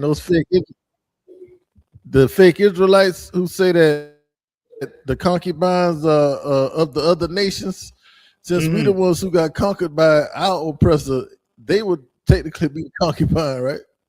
Yes. They're the concubine. Negro. Right? Read on. come on, Salaki. Said there seest among the captives a beautiful woman and has a desire unto her, that thou wouldest have her to thy wife. Verse 12. Then thou shalt bring her home to thine house, and he shall Salaki, and she shall shave her head and pare her nails. Yeah. Verse And this here is, you know what I mean, it's showing you, you know what I mean, that, you know what I mean, you gonna let this what? You trying to what? This woman more than likely would have been dead to you, you know what I mean? Could have had, you know what I mean, hair could have been messed up, nails could have been messed up, you know what I mean? And you basically going in and trying to clean her. That's right. Up.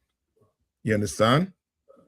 And now you're gonna put her aside for her to mourn, and then after the days of mourning, if you want to wife her, then the Lord is telling you how to go about doing it.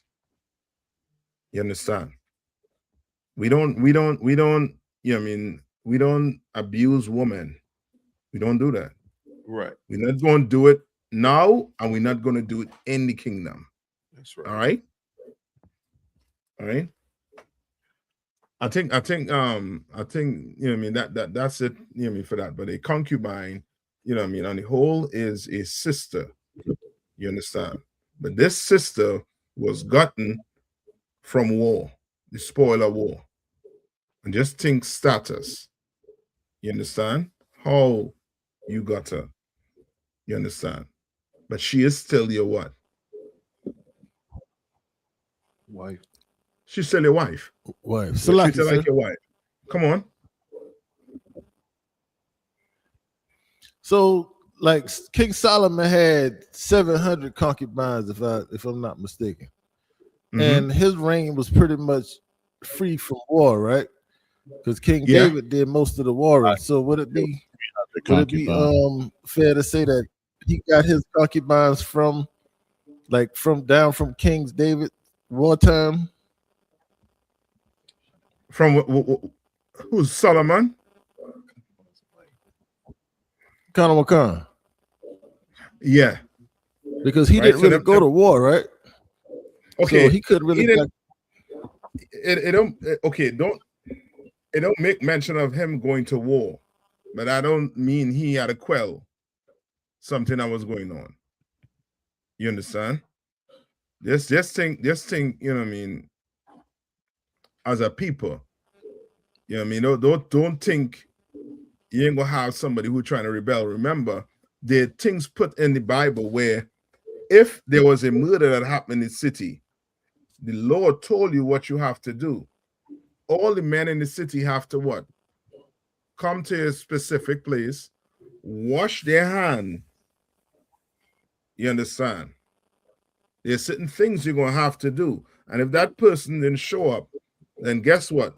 Then more than likely he's the what? The person that commit the crime. You understand? So which means who knows what was going, you know what I mean? There could have been, you know what I mean, little things he putting down. Because remember, in King David days, what it is, before King David got on the throne, there was a war between the tribes. And when he came in, that's why David said, what? There's too much blood on my hands. Solomon, you're going to have to build the temple. That's right. You understand? And again, don't so much think you have to win. You have to go to war for this concubine. Think more so status. Like we still thinking it's we had to go fight and unalive her parents and now, you know what I mean, her family and take her. Think these could have been women who parents were poor. You understand? You understand what I'm saying, Baz? Baz, you there? But Baz, you there? You'll understand what I'm saying, right? This woman, I got you. That Solomon had could have been women who were what? Who didn't have status. You understand? So he had what? 700 concubines. Right? But that doesn't mean they were what? Because then they said that what? Then who will be the strange woman? You understand? So the strange woman and the concubines are two different. You understand? Concubines is your sister. Right? It's just the status, based on the status. Come on. So like it says, so like with Solomon, like he was like making a lot of deals with heathens. And then he would take their daughters for wives. Right. But those would be considered what? Concubines, right? No. What would that be considered? I don't know, sir. Go to it. Go to where it says he has 700 concubine. I believe that's in what, Kings, 2 Kings? Sluggish. And it basically it's only two ways. It's only a wife and you got concubine. There is no outside other woman entity like a whore or a slut or a prostitute. It's either you got her the traditional way, going through the father if he's alive and doing that whole process, or the father was dead because you killed him, and you got her that way, and it puts the status to be lower. Like I don't see there's no third option here. Yeah, there's no third option, but just to clear it up on the concubine for Solomon. All right, who got it for me?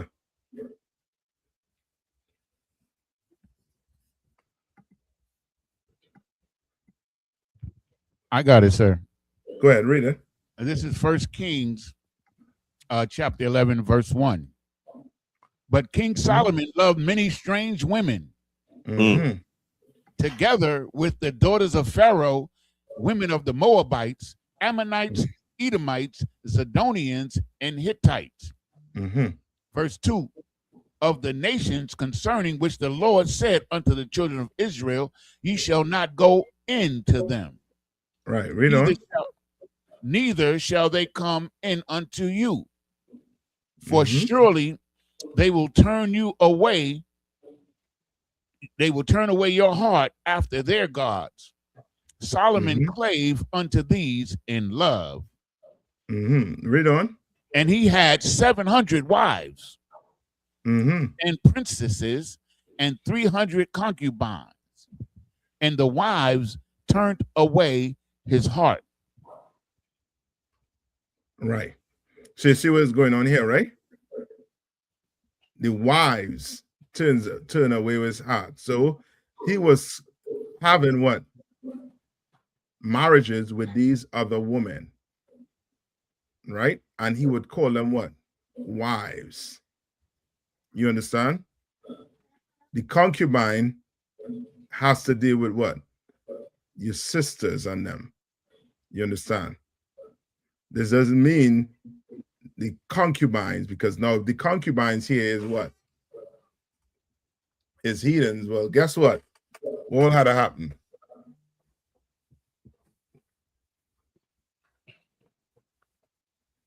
Then we have a contradiction. You understand? When there ain't no contradiction. You understand, sir? Con, I understand, sir. All right. So the heathens, he told you about them up here in verse 1. Read verse 1. But King Solomon loved many strange women together. Those are right. So these strange women, you understand, are these what? Heathens. Yes. You understand? Those were the heathens. And he married them and called them his what? His wives. Wives. You understand? All right. All right. Any more questions? I know we up on the time. Lucky, sir. I got a question. Right. So just quick. This the difference between a concubine and a wife just has to do with status. When I say status, meaning the status of this woman, right? If you didn't get her from what? From war, right? Which you kill her parents, you know what I mean, her people, and took her and brought her in. You understand? Or the status of that woman, whether she was what's the word they use in English people? Low-born. You understand? But a concubine and a wife is what? They both what? Wives. Yeah, they're both wives. It's just one telling you how you got one than the other. You understand? Come on. I think it's Kwaba. You had a question? Sir. I had a question in Romans chapter 12, verse 20. I think I need to start at 17 though. I know Come on. Answer this for me. It's the book of Romans chapter 12, verse 17. Recompense to no man evil for evil. Provide things honest in the sight of all men. Meaning don't be dishonest. You don't be a dishonest man or a woman. You understand? Everything you're doing, you know what I mean, make sure you try and do it as honest as possible when you're dealing with each other. You understand? And it's a recompense no man evil for what? Evil. That's right. You understand? Like you don't take correction into your own hands. Somebody do something wrong, you come and get the counsel and let the counsel decide that judgment. But you know, because he steal from you, now you go do what? Steal from him? You shouldn't do that. Because maybe he wasn't the person that stole from you. You understand? Right, read on. Verse 18. If it be possible, as much as lieth in you, live peaceably with all men. Yeah, meaning, you know what I mean? Try your best to what? To be at peace with brothers and sisters. Try your best. Sometimes it might not happen, but try your best nonetheless. And if it don't happen, we have counsel. You understand? Try and be a brother. Right? Read on. Verse 19. Dearly beloved, avenge not yourselves. That's but what rather- that's what he basically trying to get you to understand. Recompense no man with evil is what? Don't avenge yourself. You understand? Living peaceably with people mean what? You're not going to what? Avenge yourself. Read on. but rather give place unto wrath. Meaning what? Not say to what?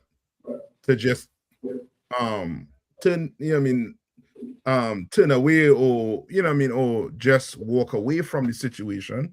No. If somebody do you wrong, let's get a counsel. You understand? You go get that counsel. You understand? You are given what? Place onto what? To wrath. Right? Meaning the Lord's judgment, not your judgment. Sorry, read on. For it is written, vengeance is mine. I will repay, saith the Lord. Yeah, you go get counsel on it.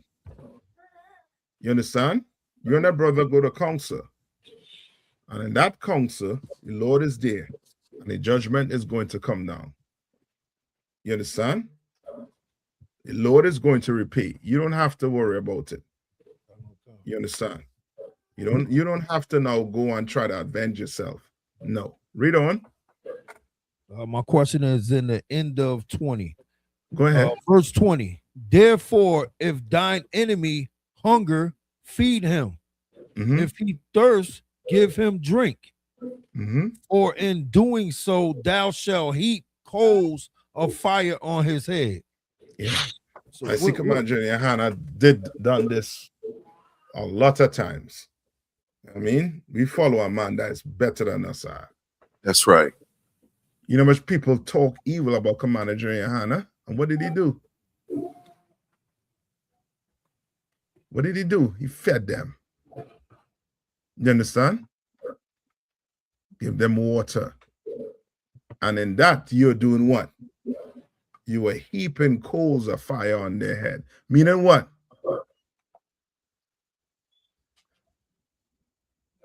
That's what I don't know, sir. I feel like it's meaning like, Okay, now think about this, right? Think about it. Think about this, right? Would you want Yaniza to take a shovel with coals, hot coals, and put it in your head? Now, think about it like that now. Remember, this person is your what? Is your enemy. But the Most High is telling you to do what with him? To feed him and give him drink. To not pay his evil back with evil. Yeah, don't hurt him. It says for the Lord. The Lord will repay him. Yes, the Lord is going to see that you're not the problem. You're not the issue. Where's them people that wear the sackcloth? Nowhere. And sit on a couch. They're nowhere. You understand? You don't see them no more. You understand?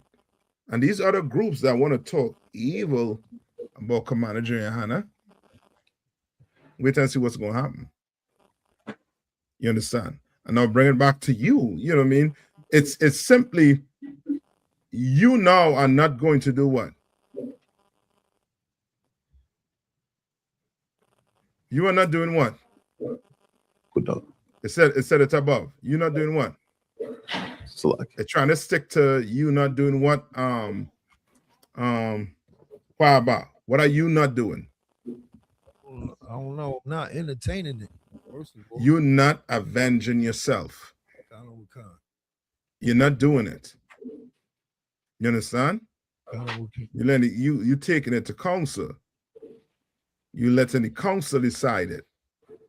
You understand?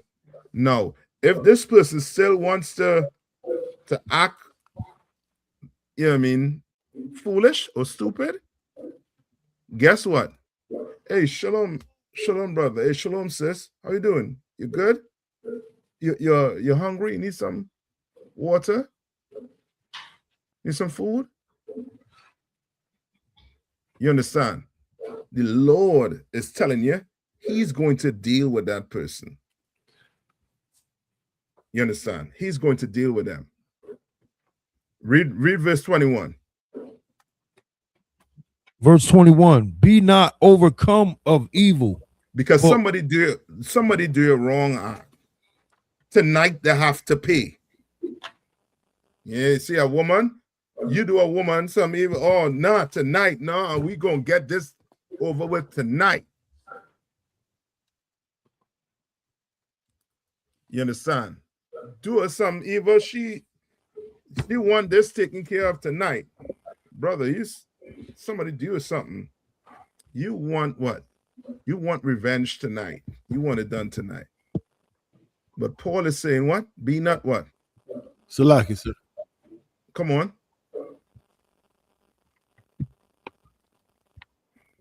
So you went out on my laptop. So what you saying, the heaping the hot coals on their head is making the punishment from the Most High worse? Yes. That is exactly it. Sir. It's no, just picture this. It's like you on a corner, you speaking, and then some Israelite group come out. Right? I've seen it done. It was on the other side, and Commander YAHANNA said, yo, give them men some water. We give them water. Does that make us our friend now? No. You understand? No. You think they wasn't talking evil about us? You understand? Right? Like, the Lord is basically telling you, you do not get revenge. He's going to deal with it. You ask for the counsel. You come and ask for the counsel.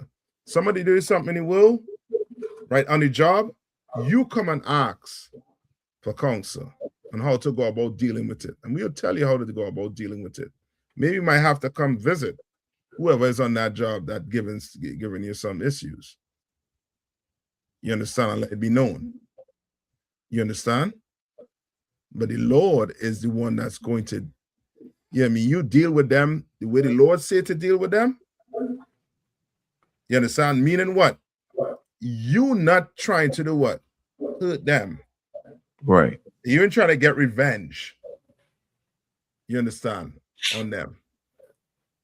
The Lord now is going to watch how you dealt with that person and deal with them. You understand? You're going to heap coals on your enemy's head arc. That's by the way you deal with them. You understand? Come. You're good with that, Aquaba? I ain't telling you now to go sit down and eat with them. You understand what I'm saying? I'm telling you to do that. It's telling you, read verse 20 one more time.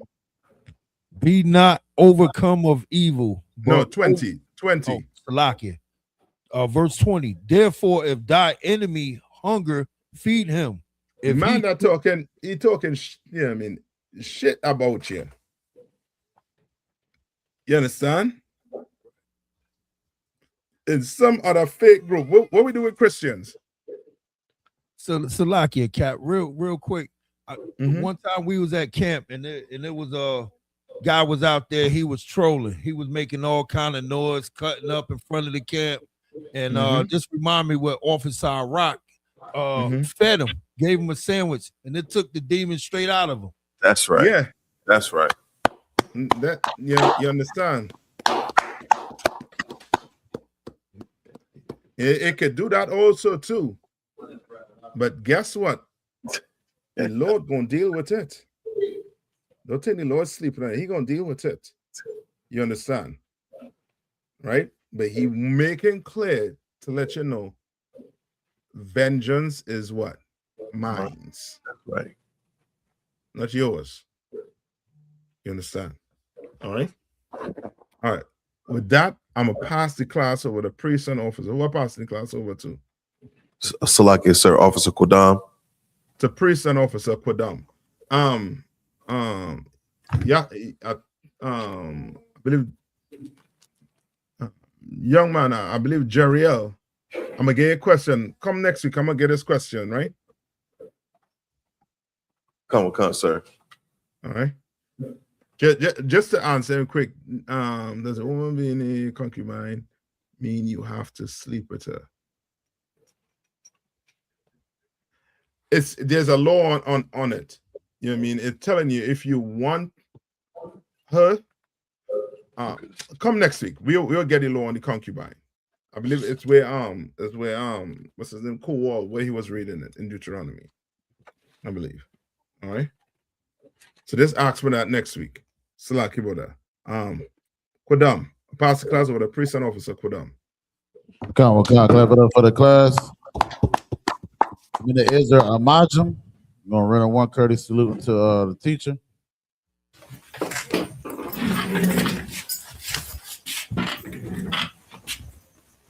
Mina Israel Amajim Shabbat. Amajim. Barak. Yahweh Shimi Abishah. Yeah, how about Shimi Abishah Brakathum? Got Matah. Saw him in the turn. Sisters Amajim in the stand, Baba Kisha. Mina Israel, we're going to run a one courteous salute to the sisters. Mina Israel, Imam Shabbat, Imajim, Barak, Yahweh Shabbat. Yahweh Shabbat, Taba, Shimon Shai.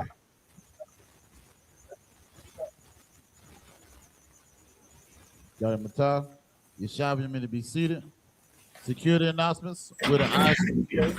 Cut out of 1 West 125th Street, Harlem, New York, operating under the leadership of Commander General YAHANNA. Rule for new brother and sister. When a new brother and sister comes into the school, they are off limits for 6 months.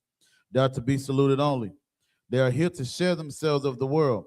If they need transportation, the teacher will arrange it. After 6 months, if a brother or sister has an interest in a particular person, he or she must get permission from the head to speak to a brother or sister. There is another 6 months in which the brother and sister will court each other. After this 6 month period, the brother and sister will get permission from the head to marry. Tithes, which is a commandment. Numbers 18 and 21, Malachi 3, 8 through 10, means 10th in the Hebrew, ma'ashara. 10% of every penny of any increase the Most High gives you, give to the treasury department or teacher. Priest fund, free will offer for priests, not mandatory. Whatsoever amount you would like. Upcoming holy convocation is the Feast of Purim, which will be the 14th day and the 15th day of the 12th month, which is Monday, March the 2nd, and Tuesday, March the 3rd, 2026. You can find in the Esther, the 9th chapter, to the 20th and the 31st verse. You understand? Reminder, listen, we got the Passover, you understand? Houston, Texas, man, y'all already know, man, get your $200 in order. You understand? Get all your affairs in order. Consult with your camp leader.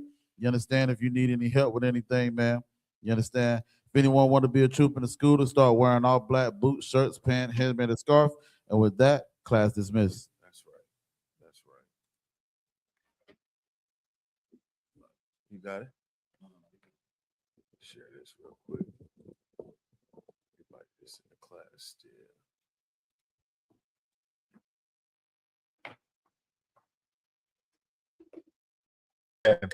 We're going to be in Houston, Texas from April 1st to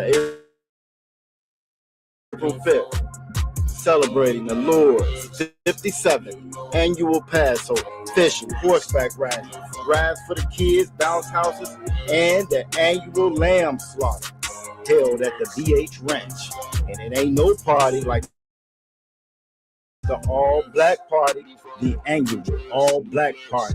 14149 Player Street in Houston, Texas. You know it's going to be lit. All leading up to Saturday, April 4th, the Lord's 57th annual Passover. You still got time. Go to I.S.U.P.K.com to pay your Passover fee. 18 and over, $200. You do not want to miss the Lord's 57th annual Passover. Houston, Texas. Shalom.